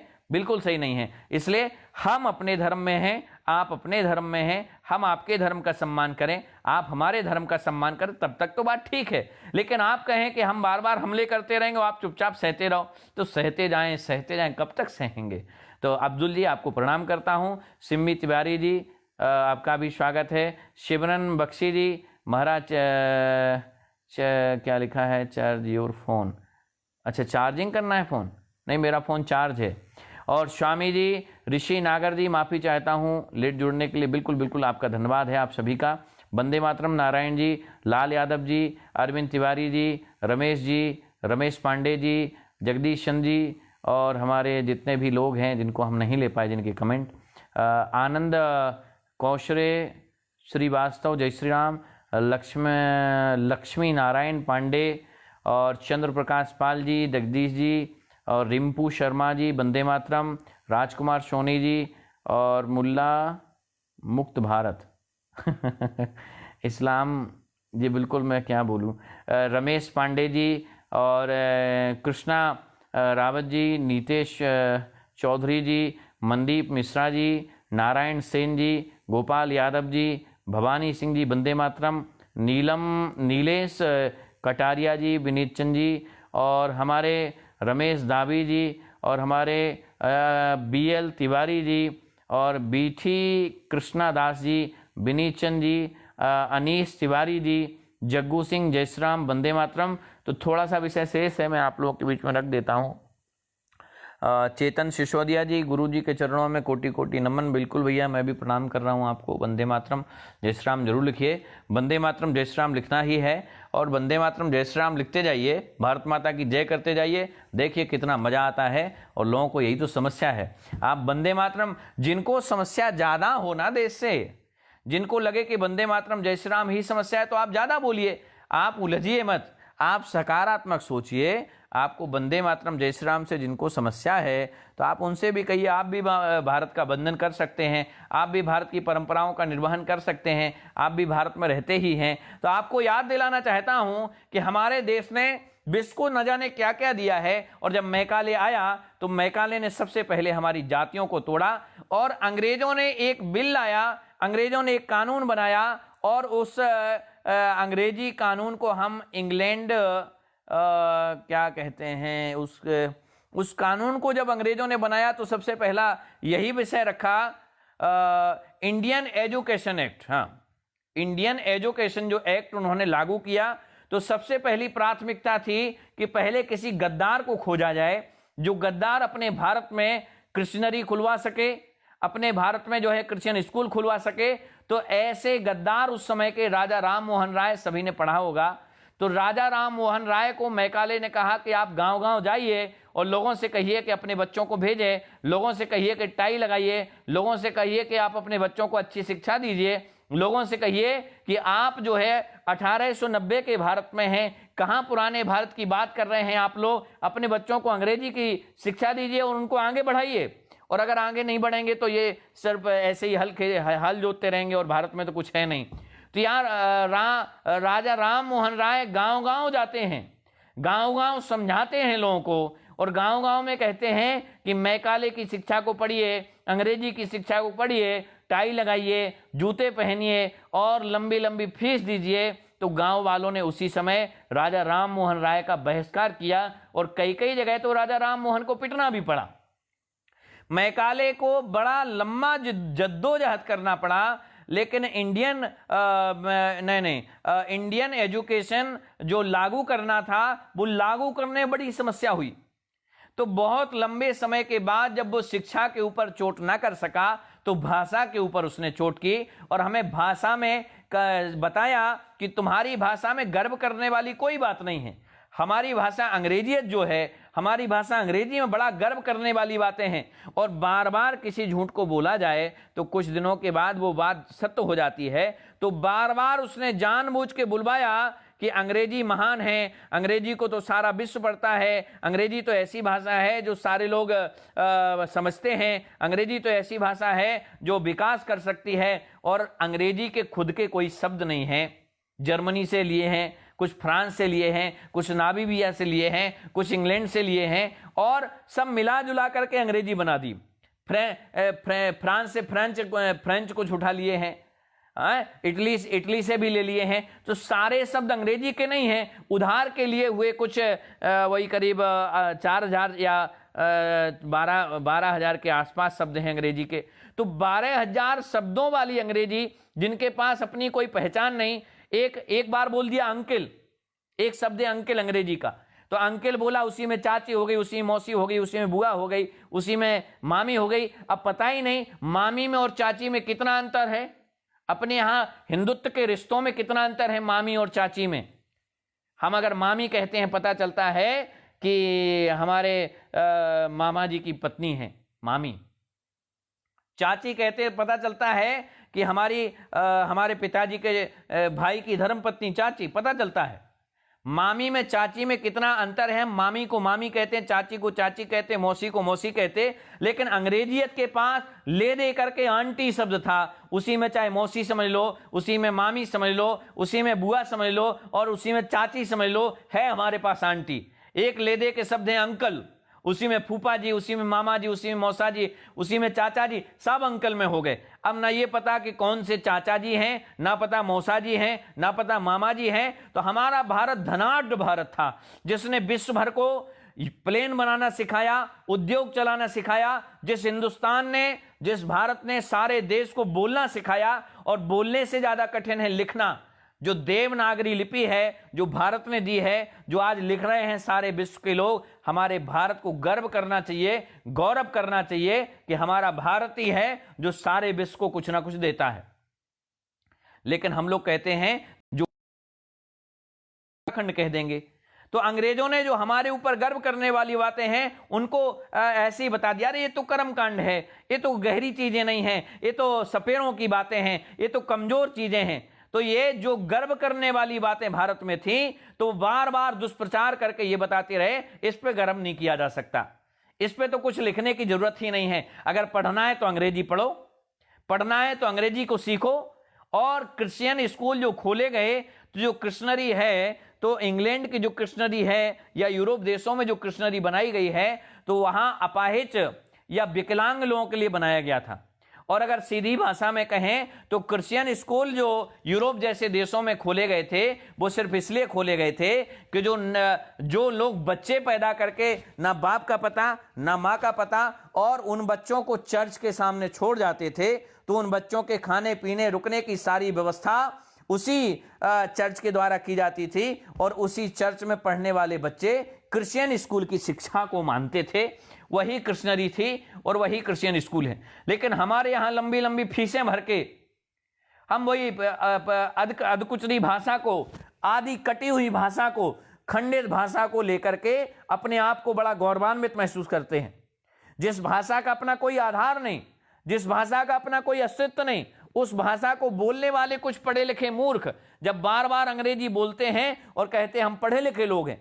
अरे जिस भाषा के पास अपने खुद के शब्द नहीं है, जिस भाषा में ये पता नहीं है कि कब जो है कौन सा शब्द कहां प्रयोग कर दे। पहले ही बताया था, चोपड़ा का चा बन गया CS से, और केमिस्ट्री का जो का है वो भी CS से। समझ में ही नहीं आता कि CS से चा बनता कि CS से का बनता। इनकी अपनी खुद की भाषा है, जब जो मन में आया वो बना दिया। मन में आया तो डी और डू कर दिया, मन में आया तो जी और गो कर दिया। क्यों? जब जी और डी और डू है तो जी और फिर कुछ और होना चाहिए, मैं बोल नहीं सकता।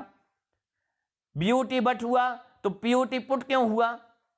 ब्यूटी बट तो प्यूटी पुट, प्यूटी पुट क्यों? प्यूटी पट होना चाहिए। ब्यूटी जब बट है तो प्यूटी पट होना चाहिए, लेकिन नहीं, ब्यूटी बुट नहीं, ब्यूटी बट, प्यूटी पट ऐसा भी हो सकता था, लेकिन नहीं, ब्यूटी बट और प्यूटी पुट।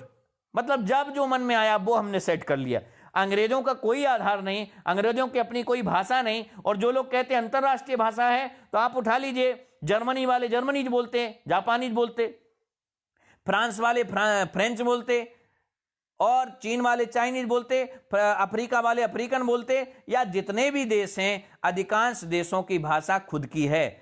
अफ्रीका अफ्रीकन बोलते हैं, उनकी भाषा खुद की है। यूरोप यूरोपियन बोलते हैं, उनकी भाषा खुद की है। अकेले कुछ गिने चुने 2-4-10 देश होंगे जो अंग्रेजी को बोलते हैं, बाकी सारे मुल्क, सारे देश, सारे विश्व में अंग्रेजी कहीं नहीं बोली जाती है, और सबसे रद्दी भाषा अगर वैश्विक स्तर पर मानी गई है तो वो अंग्रेजी है, जो भारत में सबसे ज्यादा डसी जाती है, जिस भाषा का अपना कोई शब्द नहीं, जिस भाषा का कोई अपना अस्तित्व नहीं, जिस भाषा के पास ले दे के 12,000 शब्द हैं। हमारे पास तो हम पहले भी बता चुके हैं 102 अरब 78 करोड़ 52 लाख शब्द हैं जिस संस्कृत के पास, जिस पे हमें गर्व करना चाहिए। उस संस्कृत को हम बोल के रद्दी बता देते हैं, अरे ये तो पाखंडियों की भाषा है। यानी जो गर्व करने वाली बातें हैं उस पे हम पाखंड, यानी जो गर्व करने वाली बातें हैं उस पे हम पाखंड करके बता के पल्ला झाड़ रहे हो, कमजोर कर रहे हैं देश को। और जिस पे कोई गर्व करने वाला नहीं है उसको कह रहे हैं क्या गजब की आर्किटेक्ट है अंग्रेजों की, क्या गजब की ट्रेन सुविधा दी, क्या गजब का प्लेन दिया। तो आपको संज्ञान दिलाना चाहता हूं कि टेलीविजन पहले भी था। महाभारत के समय में संजय ने पूरी महाभारत देखी, संजय ने आंखों देखा हाल दिखाया बिना टीवी के। एक पुष्पक विमान उड़ा तो पुष्पक विमान की क्या गति है, मन की गति से भागता था, जितना मन करे उतना भगा लो और एक्सीडेंट का भी खतरा नहीं। और उसमें एक और सुविधा थी, अगर 260 लोग बैठ सकते हैं तो आज के प्लेन में 260 बैठेंगे तो 260 से 261 नहीं हो सकते। लेकिन पुष्पक की ऐसा गजब का आर्किटेक्ट था, ऐसे गजब की तैयारी थी, ऐसा गजब का सोच था कि आप उसमें कितने भी बैठ जाओ, अगर 200 बैठ जाओगे तो 201 की जगह खाली, 300 बैठ जाओगे तो 301 की जगह खाली, 510 बैठ जाओगे तो 511 की जगह खाली, एक की जगह अपने आप खाली होती जाती थी। ऐसा गजब का विमान हमने तैयार किया। और जब वो विमान उड़ता था तो मन की गति से, यानी सेंसर से उड़ता था। तो आज भी जर्मन या अफ्रीका जैसी कंपनियां, अफ्रीका और अमेरिका जैसी संयुक्त रूप से गठित एक दल है, वो एक प्लेन बना रही थी जिसको सेंसर प्लेन बोला गया। तो सेंसर विमान बनाते बनाते उन दोनों कंपनियों को आखिरकार 10 सालों तक तैयारी करने के बाद कई प्लेन उनके क्रैश हुए, और जब उनने मन की गति से चलने वाला प्लेन नहीं बना पाया, थक हार करके बैठ गए, तो फिर आखिरकार उन्होंने वो प्रोजेक्ट कैंसिल कर दिया। तो आज सेंसर से कोई भी विमान आज तक नहीं बना पाए जो हम 8 करोड़ वर्ष पहले बना चुके हैं। अगर हम और बात करें तो हम अपने दूरभाष की बात करें या अन्य चीजों की बात करें तो हम पहले भी संपन्नशाली थे, आज भी संपन्नशाली हैं। बस हमें भारत को गाली देना बंद कर देना चाहिए। भारत समृद्ध भारत है, भारत के पास आज इतना सब कुछ है। कई बार गजनबी आए, कई बार तुगलकी आए और कई बार जाने फ्रांसीसी आए, कितनी बार लूट की, लेकिन फिर भी आज भी भारत हमारा सोने की चिड़िया है। आज भी हमारा भारत संपन्न है। और मैं बता देना चाहता हूं, जो अमेरिका कहता है सोना हमारे पास सबसे ज्यादा है, तो ये सोना हमारे भारत से ही पहुंचा है। और रहा सवाल, आज भी सोने की बात करें तो जितना सोना तुम्हारे बैंकों में जमा है उतना सोना तो हमारे यहां बहू बेटियां अपने गले में भारत के अंदर पहन के चला करती हैं, और हमारे घरों में उतना सोना पड़ा रहता है। और अगर बात करें और अपने भारत के ऊपर गर्व करने की, तो भारत ने जाने कितनी सर्जरी करना, आयुर्वेद और नाना प्रकार से, जैसे चीन को ही ले लें तो बौद्ध धर्म भारत से थे, लेकिन कराटे, कुंफू और जो आयुर्वेद जो चीन के पास आज है वो भारत की देन है। तो भारत ने सारे विश्व को, चाहे आर्थिक रूप से हो, चाहे शिक्षा के रूप से हो, चाहे विज्ञान के रूप से हो, गहरा विज्ञान भी भारत से ही सारे विश्व ने सीखा। गहरा विज्ञान कि खनिज कहाँ कहाँ हो सकता है, खनिज क्या क्या होते हैं, क्या लोहे की उपयोगिता है, क्या स्टील की उपयोगिता है, ये भारत ने ही पूरे विश्व को सिखाया। तो भारत नाना प्रकार की संप्रदायों से भरा हुआ देश है, लेकिन भारत शिक्षा से नहीं टूटा। भारत अगर टूटा है तो जातवाद से। तो हम सभी से आग्रह करते हैं, चाहे हिंदू कोई भी हो, चाहे वाल्मीकि हो, चाहे वंशकार हो, चाहे नाना प्रकार से शूद्र कोई भी हो, सारे शूद्रों को गले लगाने की आवश्यकता है। और जब हम उनको गले लगा देंगे तो आज वही हमारे भारत का प्रचार करेंगे, हमारे हिंदुत्व को मजबूत करेंगे। तो हिंदुत्व को मजबूत यदि करना है तो अपने भाइयों से दूरी मत बनाइए, उनको कहिए मंदिर जाएं, उनको मंदिर तक लेकर के जाइए। और जब वो मंदिर जाएंगे, हमारी व्यवस्थाओं को समझेंगे, धर्म को समझेंगे, आज धर्म को स्वीकार भी करेंगे। मैंने देखा कि हिंदू तो हैं वो, आज हमने शूद्रों को हिंदू तो मान लिया, आदिवासियों को हिंदू तो माना, लेकिन मंदिर नहीं जाने देंगे। क्यों साहब, क्या दिक्कत है उनके मंदिर जाने में? आप जब मंदिर जाने नहीं दोगे, उनके यहां कथा करने नहीं दोगे, उनके यहां सांस्कृतिक धार्मिक आयोजन करने नहीं दोगे, तो फिर वो कैसे हिंदू हैं? स्वाभाविक बात है, फिर वो या तो धर्म परिवर्तन करेंगे या कम्युनिस्ट विचारधारा के जो लोग हैं, जो बार बार कृष्णरी लेकर के आते हैं, पैसा बांटते हैं, और जो पाल घर में घटना हुई है तो वो जो है कृष्णरी जो या वामपंथी विचारधारा के जो लोग हैं उन्हीं के द्वारा की गई है। तो आप सबसे आग्रह है कि अपने वनवासी लोगों को गले लगाइए, अपने नीचे तबके के लोगों को गले लगाइए। वो कब से इंतजार में बैठे हैं कि आप बार बार विशेष दल के या विशेष धर्म संप्रदाय वाले लोगों के यहां बार बार गले मिलने मत जाइए, ईदी मिलने मत जाइए, क्योंकि वो अपना धर्म निभा रहे हैं, हम अपना धर्म निभाएं। अगर निभाना है तो आज हमारे जो दलित भाई बस्तियों में बैठे हैं, आज भी इंतजार में बैठे हैं कि हमारे भाई आएंगे और हमें गले लगाएंगे और हमें बराबर का समरस जो है स्थान देंगे। तो आज भी वो आपके इंतजार में है कि आप एक बार गले लगाएं और वो आपके लिए जान कुर्बान कर देंगे। लेकिन उनको ना तो नीचा कहिए ना छोटा कहिए, क्योंकि हमारे देश में कोई छोटा नहीं हो सकता, हमारे देश में कोई बड़ा नहीं हो सकता, और आतंकवादिता की कोई जाति नहीं होती। ध्यान रखना, आतंक और अत्याचार की कोई अपनी कौम नहीं है, आतंक और अत्याचार की कोई जाति नहीं है। आतंक और अत्याचार के लिए विशेष दल के लोग नहीं हैं। आतंक और अत्याचार वही करते हैं जिनके संस्कार मर गए हैं, जिनके संस्कार ठीक नहीं रहे हैं। तो वो कोई भी हो, चाहे हिंदुओं में हो, चाहे मुसलमानों में, अन्य समाजों में हो, अन्य धर्मों में हो, आतंकवादी आतंकवादी ही है। इसलिए मेरा आग्रह है कि कोई भी पेट से आतंकवादी नहीं होता, लेकिन जो आतंकवादी होते हैं वो विशेष पंथ के लोग ही क्यों होते, ये समस्या है। तो हम अपने दलित भाइयों को, अपने नीचे तबके में रहने वाले भाइयों को गले लगाएं, उनको मंदिरों तक लेकर के आएं, प्रयास करें, उनको अपने घर बुलाएं। कभी चाय पे बुलाइए, कभी खुद चाय पीने जाइए, कभी भोजन पे बुलाइए, कभी भोजन खुद करने जाइए। इससे हमारे देश की और हमारी समाज की और हिंदुत्व की दूरियां कम होंगी, और एक दिन समूचे विश्व में हिंदुत्व की लहर होगी, और हिंदुत्व जो है सारे विश्व को धारण करना होगा, सारा विश्व स्वीकार करेगा।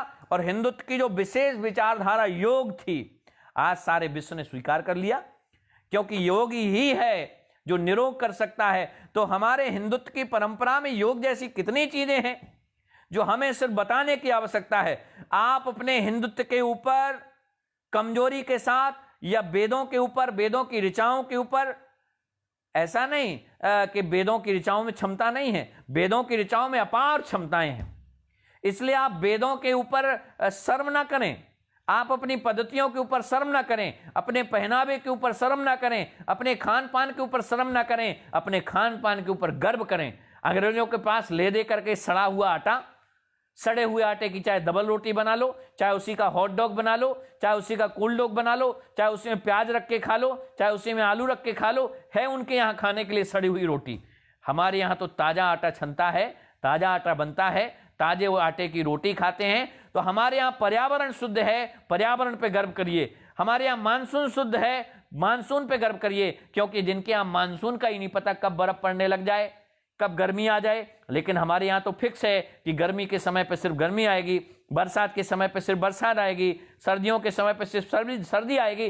तो जहाँ का मानसून इतना शुद्ध है तो हमें गर्व करना चाहिए। और जिस भाषा में करोड़ों शब्द हों और कम शब्दों में बोले जाने वाली भाषा हो, तो संस्कृत और हिंदी के अलावा कोई नहीं है। तो जो 12,000 शब्द हैं अंग्रेजी के पास, जब वो 12,000 शब्दों के ऊपर गर्व करता है और बार बार झूठ बोलता है अंतरराष्ट्रीय भाषा है, तो हमारे पास तो तकरीबन 70,000 हिंदी के शब्द हैं और 102 अरब और कुछ करोड़ कुछ लाख शब्द हमारी संस्कृत में हैं। तो हमें अपनी भाषा पे गर्व करना है, गौरव करना है, अपने हिंदुत्व पे गर्व करना है, अपने हिंदुस्तान पे गर्व करना है और वंदे मातरम जय श्री राम कहना है, क्योंकि ये भारत बहुत जल्दी विश्व गुरु बनने की दिशा में है। अगर हम सभी अखंड हो गए, हम सभी खंड खंड में ना बटे, एक होकर के अड़ेंगे, एक होकर के लड़ेंगे, और जब किसी हिंदू के ऊपर कोई आंच आएगी तो हम सभी एक दूसरे का साथ देने के लिए खड़े हो जाएंगे। तो वो दिन दूर नहीं जब शत्रु के सीने के ऊपर जब तांडव होगा तो शत्रु थर थर कांपेंगे, शत्रु थर थर कांपने लगेंगे। और जब सारे हिंदू एक हो जाएंगे, सारे भारत के लोग हिंदू एक होकर के, चाहे दलित हो, चाहे शूद्र हो, चाहे क्षत्रिय हो, चाहे ब्राह्मण हो, चाहे वैश्य हो, सब एक हैं। और जब सारे एक हो जाएंगे, सब में एकता दिखाई देने लगेगी, क्योंकि जन्म से कोई ब्राह्मण नहीं होता, जन्म से कोई क्षत्रिय नहीं होता, जन्म से कोई शूद्र नहीं होता। जन्मना जायते शूद्रा, जन्म से सभी शूद्र हैं। आप विचार करिए, मैंने बहुत कोशिश की कि आखिर जाना जाए कि नीचे तबके के लोगों के मन में आखिर है क्या। तो मैंने कुम्हारों के पास जाकर के पूछा कि आप बताइए कि आप अपने आप को कहां से जन्मा हुआ मानते। तो बोले हमें तो अपना इतिहास पता नहीं। तो बोले तुम्हारे दादाजी का, बोले उनका पता है, लेकिन उनके दादाजी का नहीं पता है, या 2-4-10 पीढ़ियों के बाद का पता नहीं है। तो कहा कुम्हारों का प्राकट कहां से है। तो कहा हमें तो ये पता है कि ब्रह्मा जी के पैर से हुआ। बनियों से पूछा तुम्हारा, तो कहा हमारा पेट से हुआ। क्षत्रियों से पूछा तो कहा हमारा बाजुओं से हुआ। ब्राह्मणों से पूछा तो कहा हमारा मस्तिष्क से, सिर से हुआ। तो ले दे करके आखिरकार हम सबका जन्म तो ब्रह्म ही से हुआ है ना। ले दे करके सब कुछ आखिर हमें मिला तो ब्रह्मा से ही है ना। आखिरकार हम सब ब्रह्मा के ही जन्मे हुए हैं ना। सहस्र शीर्षा पुरखा सहस्त्राक्ष सहस्रपात सबभूमिगुं। आप विचार करिए कि हम सब आए कहां से, उस सहस्र से, उस ब्रह्म से। तो कोई पैरों से आ गया, कोई पैरों से जन्म गया, कोई सिर से जन्म गया, कोई पेट से जन्म गया। तो ठीक है ना, आखिर हैं तो हम सब भाई। आप विचार करिए, एक शरीर ही चारों शाखाएं हैं, एक शरीर ही चारों शाखाएं हैं। तो पदव्या गुंग शूद्र आ जाए तो ब्राह्मण उस मुख मासी दो बाहुराजन्य, ब्राह्मण मुख में बाहुराजन्य, क्षत्रिय हाथों में। ब्राह्मणों से मुख मासी दो बाहुराजन्य करता उरु तो दस्या, उरु यानी पेट में वैश्य। पदव्यागुंग शूद्रो, पद में शूद्र यानी पैरों में शूद्र हैं, पेट में बनिया हैं, हाथों में जो है क्षत्रिय है, सिर में ब्राह्मण है। तो आप बताओ, बिना सिर के शरीर अच्छा लग सकता है? बिना बाजुओं के शरीर अच्छा लग सकता है? या जो बोझा ढोते रहते पूरे शरीर का जो शूद्र, अगर आपके शरीर से पैर निकाल दिए जाएंगे तो आप विचार करिए, क्या आप लोग उस शरीर को स्वीकार करेंगे? बिना पैरों वाले शरीर को स्वीकार कोई करता है क्या? नहीं करता ना। इसलिए हमारा आप सभी से आग्रह है, हम सब एक हैं। छोटे बड़े की ये भावनाएं बंद कर दीजिए, छोटे बड़े का भेद बंद कर दीजिए, और हम सभी एक होकर के रहें। हम सभी हिंदुत्व की भावना से रहें, हम सभी भारतीयता की भावना से रहें, हम सभी मानवता की भावना से रहें। इसी में हमारा कल्याण है, इसके अलावा कुछ नहीं है। शुबर का बच्चा शत्रु, क्या लिखा, ये लिख रहे हैं नूर अली, सुअर का बच्चा। अच्छा, आप सुअर के बच्चे हैं, मुझे नहीं पता है। जगदीश संत जी, वंदे मातरम। जगदीश जी, जय श्री राम। एक बार वंदे मातरम जय श्री राम लिख दीजिए। वंदे मातरम जय श्री राम जितनी ज्यादा से ज्यादा लिख सकते हैं लिखिए, मजा आएगा। एक बार जो है वंदन कर लीजिए उस माँ का। तो जो होश में हो और जो जागृत अवस्था में हो वो वंदे मातरम जय श्री राम लिखें। और भारत पे गर्व करने की आवश्यकता है। भारत तमाम संपन्नताओं से भरा हुआ देश है। भारत नाना प्रकार की औषधियों से भरा हुआ देश है। भारत नाना प्रकार के धनों से भरा हुआ है, नाना प्रकार के रत्नों से भरा हुआ है। ये रत्नों की खान है। तो रत्नों की खान के ऊपर हमें शर्म नहीं करनी है, इस पे गौरव करना है, इस पे गर्व करना है। और अपने छोटे भाइयों के ऊपर, छोटे भाई दलितों के ऊपर और हर समाज के ऊपर हमें गर्व करने की आवश्यकता है, क्योंकि यही हैं जो कट्टरता से हिंदुत्व का पालन करते रहे थे। वो कश्मीर में आप सबको वो घटनाएं याद होंगी। तो ऐसे भाइयों का जो हमारे राष्ट्र को साफ स्वच्छ रखते हैं, ऐसे दलितों का उनको हम वंदन करें, जब भी जहां मिलें उनको हम प्रणाम करें, और हो सके तो उनको गले लगाएं। और प्रयास करिए, अब कभी दलितों को भी अपने घर बुलाइए, छोटे भाइयों को। कभी छोटे भाई बन के उनके घर भी जाइए, कभी भोजन भी पाइए, कभी चाय के बहाने चले जाइए, कभी मिलने के बहाने चले जाइए, कभी शाम सुबह उनके घर बैठ आइए। वो आज भी आपके इंतजार में हैं कि आप उनको गले लगाएंगे, और आप जैसे गले लगाएंगे वो आपको स्वीकार कर लेंगे। उनमें आज भी इंतजार है कि आप आएंगे, आप उनको गले लगाएंगे। और हिंदुत्व की कल्पना को और हिंदुत्व की विचारधारा को जिंदा करने के लिए आप सब को एक होना बहुत जरूरी है। आप सबकी एकता ही सारे विश्व में भारत को विश्व गुरु बना सकती है। तो एक बार वंदे मातरम जय श्री राम लिखिए। और देश से बड़ी कोई जाति नहीं, देश से बड़ा कोई धर्म नहीं, तो हमारा जाति, हमारा धर्म सिर्फ हिंदुत्व होना चाहिए, हिंदुस्तान होना चाहिए। हिंदुस्तान से बड़ा कोई भी धर्म नहीं, हिंदुस्तान से बड़ी कोई जाति नहीं। तो आप सबसे एक आग्रह करता हूं कि मानवता को ही जाति बनाइए और हिंदुत्व को ही धर्म बनाइए। हिंदुत्व से बड़ा कोई धर्म नहीं होता और मानवता से बड़ी कोई जाति नहीं होती। तो आप मानवता को और हिंदुत्व को ही जाति बनाइए, हिंदुत्व से बड़ी कोई जाति नहीं और देश से बड़ा कोई धर्म नहीं। इसलिए देश को ही धर्म मानिए, देश को ही ईश्वर मानिए और हिंदुत्व को आप अपनी जाति मानिए। ना आप मिश्रा कहिए, ना आप फलाना कहिए, ना ढिकाना कहिए। जब भी लोग आपसे पूछें तो अपना नाम, अपना परिचय, अपने नाम के आगे हिंदू लगाइए या अपने नाम के पीछे हिंदू लगाइए। हिंदू फला फला, हिंदू जगदीश संत, हिंदू विनीत चंद्र कौशिक, हिंदू साकेत पांडे, ऐसे हिंदू देव शर्मा या हिंदू देव, कुछ भी आप लिखिए। अपनी जाति को ही हिंदू बनाइए, क्योंकि हिंदू जब जाति बन जाएगी तो भारत अखंड हो जाएगा। जो जातियों में बटा है, पंथों में बटा है, समुदायों में बटा है ये भारत, ये बटे हुए देश को ही एक करना है।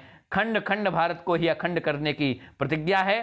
खंड खंड बने भारत को ही अखंड करना है, ये हम सबका संकल्प है। और इस संकल्प की पूर्ति के लिए जितने लोग भी 221-22 लोग हैं वो वंदे मातरम जय श्री राम लिख दीजिए। हमारे चेतन सिसोदिया जी वंदे मातरम, दीपक पुरोहित जी, एक बार सबके कमेंट ले लेता हूं, इसके बाद विराम करूंगा क्योंकि आगे फिर किसी विषय को लेकर के आऊंगा। और भारत के इतिहास के बारे में, भारत की किसी व्यवस्था के बारे में आप लोग अगर जानना चाहें तो आप कमेंट में लिख करके बताइए कि अगले वीडियो में किस विषय पे चर्चा होनी चाहिए। पाल घर पे चर्चा अब अगले 3 तारीख तक अपन लोग करते ही रहेंगे थोड़ी थोड़ी, लेकिन जैसे ही लॉकडाउन खुलेगा तो गर्जना होगी, सारे संतों की गर्जना में ही अपनी गर्जना होगी। आवश्यकता पड़ेगी आप सबके अपने अपने नंबर आ जाएंगे और जो ग्रुप में जुड़ेंगे तो अपने अपने नंबर सेंड कर देंगे तो वो ग्रुप में भी ऐड हो जाएंगे। मैं एक बार कमेंट ले लेता हूँ सभी के। विनीत चंद कौशिक जी वंदे मातरम, सुशील कुमार जी वंदे मातरम, चेतन सिंह जी वंदे मातरम जय श्री राम, दीपक पुरोहित जी वंदे मातरम, कंचन जी वंदे मातरम जय श्री राम, देव शर्मा जी वंदे मातरम जय श्री राम, जगदीश जी वंदे मातरम, विनीत जी, शाकेत जी वंदे मातरम, नाथ सकल समहा, वाह, जय श्री राम, वंदे मातरम जय श्री राम, ओम प्रकाश जी जय श्री राम, चेतन जी वंदे मातरम, नीलू महाराज वंदे मातरम जय श्री राम, लालचंद जी वंदे मातरम जय श्री राम, ओम शास्त्री जी वंदे मातरम जय श्री राम और जयप्रकाश पटेल जी वंदे मातरम जय श्री राम। एक बार वंदे मातरम जय श्री राम लिख दीजिए पूरी ताकत से, जोर का जयकार लगाते हुए हिंदुत्व तक पहुंच जाए और भारत के एक एक कोने में पहुंच जाए, वो गर्जना करनी चाहिए एक बार वंदे मातरम जय श्री राम की। गोविंद जी वंदे मातरम, ओम शांति जी, रिंकू जी, फूल बाबू जी, जगदीश जी, सुशील कुमार जी, विनीत चंद कौशिक जी, जगदीश जी और हमारे शुतरंग क्या लिखा है, शत्रुघ्न सिंह जी, नूर अली जी और जगदीश जी और चेतन जी, रिंपू जी, बीपी जी और हमारे विनीत जी, जगदीश, जय हो जगदीश जी और कैलाश पुरी गोस्वामी जी, सुशील कुमार अति सुंदर जय हो सरकार और हनीफ जी, शानदार आपका बंधन है हनीफ जी और कल्पेश सोनी जी और हमारे नीलू महाराज जी, भावुक नहीं जिद्दी बनो, वक्त करवट ले रहा है, क्षत्रिय ब्राह्मण वैश्य दलित, क्या लिखा है, क्षत्रिय ब्राह्मण वैश्य दलित नहीं, अब कट्टर हिंदू बनो। बिल्कुल, क्षत्रिय ब्राह्मण वैश्य दलित को कहना ही बंद कर दीजिए आप लोग, अब तो सिर्फ अपने आप को हिंदुत्व और हिंदू कहना शुरू करिए। चेतन जी, गुड्डू जी, विनीत जी जय श्री राम और हमारी अनुपमा जी जुड़ी हुई हैं, अवनेश सिंह परमार जी जुड़े हुए हैं, इंद्र विक्रम सिंह जी भी जुड़े हुए हैं, वंदे मातरम जय श्री राम, जगदीश जी वंदे मातरम, मुल्ला मुक्त भारत जय हो वंदे मातरम जय श्री राम और शाकेत पांडे जी वंदे मातरम जय श्री राम। और जो लोग फिर ऊपर के कमेंट नहीं आ पा रहे हैं, ले नहीं पा रहे हैं, क्षमा करना। रूपेश जी, शाकेत जी, टाइम बता दीजिए कब लाइव पे आएंगे। गुरुवार के दिन 9:30 पे लाइव आएंगे शाकेत जी, गुरुवार के दिन 9:30 पे, यानी कल कौन सा दिन रहेगा, गुरुवार को ही मान लीजिए आप, है ना। जयप्रकाश पटेल जी वंदे मातरम जय श्री राम, या परसों मान लीजिए, परसों ही आएंगे। राकेश श्रीवास्तव जी वंदे मातरम जय श्री राम, अक्षय कुशवाहा जी वंदे मातरम जय श्री राम, चेतन जी वंदे मातरम, दुर्गेश प्रजापति जी जय श्री राम वंदे मातरम, जगदीश जी आपकी कथा बहुत अच्छी लगी गुरुदेव जी। बिल्कुल, आप शेयर भी किया करिए और जुड़िए और अनेक विषयों के लिए कमेंट भी कर सकते हैं कि अगला विषय कौन सा होना चाहिए। भारत के तमाम विषयों पे हम लोग रोज चर्चा कर सकते हैं, एक दिन छोड़ के एक दिन तो करेंगे ही करेंगे। तो आप लोग कमेंट पे ही लिखिए कि हमारे हिंदुत्व को मजबूती कैसे मिले, अपने विचार भी साझा करिए, हिंदुत्व मजबूत कैसा हो। जैसे कौशिक जी बार बार लिख रहे हैं, हमारे पांडे जी लिख रहे हैं, आप सभी लोग भी लिख रहे हैं कि सुशील जी भी लिख रहे हैं, हमारे मुनारकल जी, शुक्लाम जी, कौन है ये जी, बिल्कुल मुनारकल जी धन्यवाद, महेंद्र जी, सुशील कुमार वंदे मातरम जय श्री राम, प्रमोद यादव जी जय श्री राम, विनीत जी वंदे मातरम, और विनीत जी दूसरे विनीत जी हैं ये कौन से हैं, विनीता पचौरी जी वंदे मातरम, उमाशंकर पाल जी जय श्री राम, देव शर्मा जी वंदे मातरम, और हमारे चेतन गिरीश स्वामी वंदे मातरम जय श्री राम, मधु तिवारी जी जय श्री राम, और निशा भाटिया जी जय श्री राम वंदे मातरम। आप सबका बहुत बहुत स्वागत है। तो आप सभी से आग्रह है, आइए एक प्रतिज्ञा करते हैं हम लोग चलते चलते। विनीत कौशिक जी वंदे मातरम, और जाशाराम चौधरी जी जय श्री राम वंदे मातरम, बिक्की शास्त्री जी श्री राधे वंदे मातरम जय श्री राम, उमाशंकर पाल जी गुरु जी जय श्री राम वंदे मातरम जय श्री राम, और आप सबका बहुत बहुत धन्यवाद। सरिता संतोष दुबे जी जय श्री राम वंदे मातरम। तो आप सभी से मैं विदा लेना चाहता हूं, विदा का समय हो गया है। अगला वीडियो 9:30 बजे परसों आएगा, तो आप सभी लोग इंतजार करिए। और किसी का अगर कोई विषय हो कि किसी विशेष विषय पे आइए, तो हम लोग हर दिन कोई ना कोई विषय लेकर के आएंगे। मुकेश कुमार जी, जगदीश जी, गुरुदेव के शरणों में नमन जी, आपको भी बहुत बहुत धन्यवाद। नवदिता शर्मा जी जय श्री राम वंदे मातरम। तो आइए हम सभी लोग प्रतिज्ञा करें, आप सभी लोग भी बोलेंगे, मैं भारत को भारतीयता की मान्यता के आधार पर, मैं भारत को भारतीयता की मान्यता के आधार पर फिर से खड़े करने के काम में लगा हूं, और हिंदुत्व से बड़ी कोई जाति नहीं, देश से बड़ा कोई धर्म नहीं, हिंदुत्व से बड़ी कोई जाति नहीं, देश से बड़ा कोई धर्म नहीं। इसलिए आप सभी लोग आज से अपनी प्रतिज्ञा करिए कि हम सभी दलित, वैश्य, क्षत्रिय और ब्राह्मण हिंदू बन करके रहेंगे, और प्रयास करें सभी भाइयों को गले से लगाइए, दलित भाइयों को ज़्यादा से ज़्यादा गले से लगाइए, उनके पास जाकर के चाय पी के आइए, उनको चाय पिलाइए। नवनीता जी, धनंजय सिंह जी और जगदीश पाल जी, महाराज आपके विचार बहुत बहुत अच्छे लगे। आप स्थायी जुड़िए, हमारे जो स्थायी सदस्य हैं, जो आरुष परोपकार मिशन आईडी पे थे, अब से वो आरुष महाराज पेज पे ही रहेंगे। हम अजितेश जी से कहेंगे, अजितेश जी अपनी लिंक भेज दीजिए पेज की, तो सभी लोग उससे जुड़ जाएंगे। जयप्रकाश पटेल जी जय श्री राम, और साकेत पांडे जी, रात को दिन में गुरु जी जाते जाते आपकी चरणों में कोटि कोटि प्रणाम, वंदे मातरम। खुश रहिए साकेत जी, ध्यान रखिए अपना। और आप सभी लोग कोरोना का जरूर ध्यान रखें, कोरोना से बचाव भी हमारी जिम्मेदारी है, और सोशल डिस्टेंस का जितना पालन कर सकें करिए, लेकिन अपनों से डिस्टेंस का पालन अभी करना है, कोरोना के बाद नहीं करना है। अपनों को तो गले ही लगाना है, अपनों को तो स्वीकार ही करना है। आज भले ही सोशल डिस्टेंस का पालन कर लीजिए, लेकिन हम किसी के धर्म को नहीं छेड़ते, लेकिन हमारे धर्म को कोई छेड़े तो हम छोड़ते भी नहीं हैं। संजय कुमार जी, भारत माता की जय, वंदे मातरम। जगदीश संत जी, आदेश गुरुदेव। अगला लाइव कब? अगला लाइव परसों होगा। आप लोग विषय भी अगर देना चाहें तो अगले लाइव के लिए विषय दे सकते हैं कि किस विषय पे वार्ता होनी चाहिए, किस विषय पे चर्चा होनी चाहिए। तो पिछले विषय पे हम लोग सिर्फ पालघर की घटना पे आए थे। महाराज जी, मैं यूपी इलाहाबाद से हूँ, कृपा करके इलाहाबाद लिखना बंद कर दीजिए, इसको प्रयागराज लिखना शुरू करिए। आपकी लाइव देख रहा हूँ, बिल्कुल स्वागत है आपका।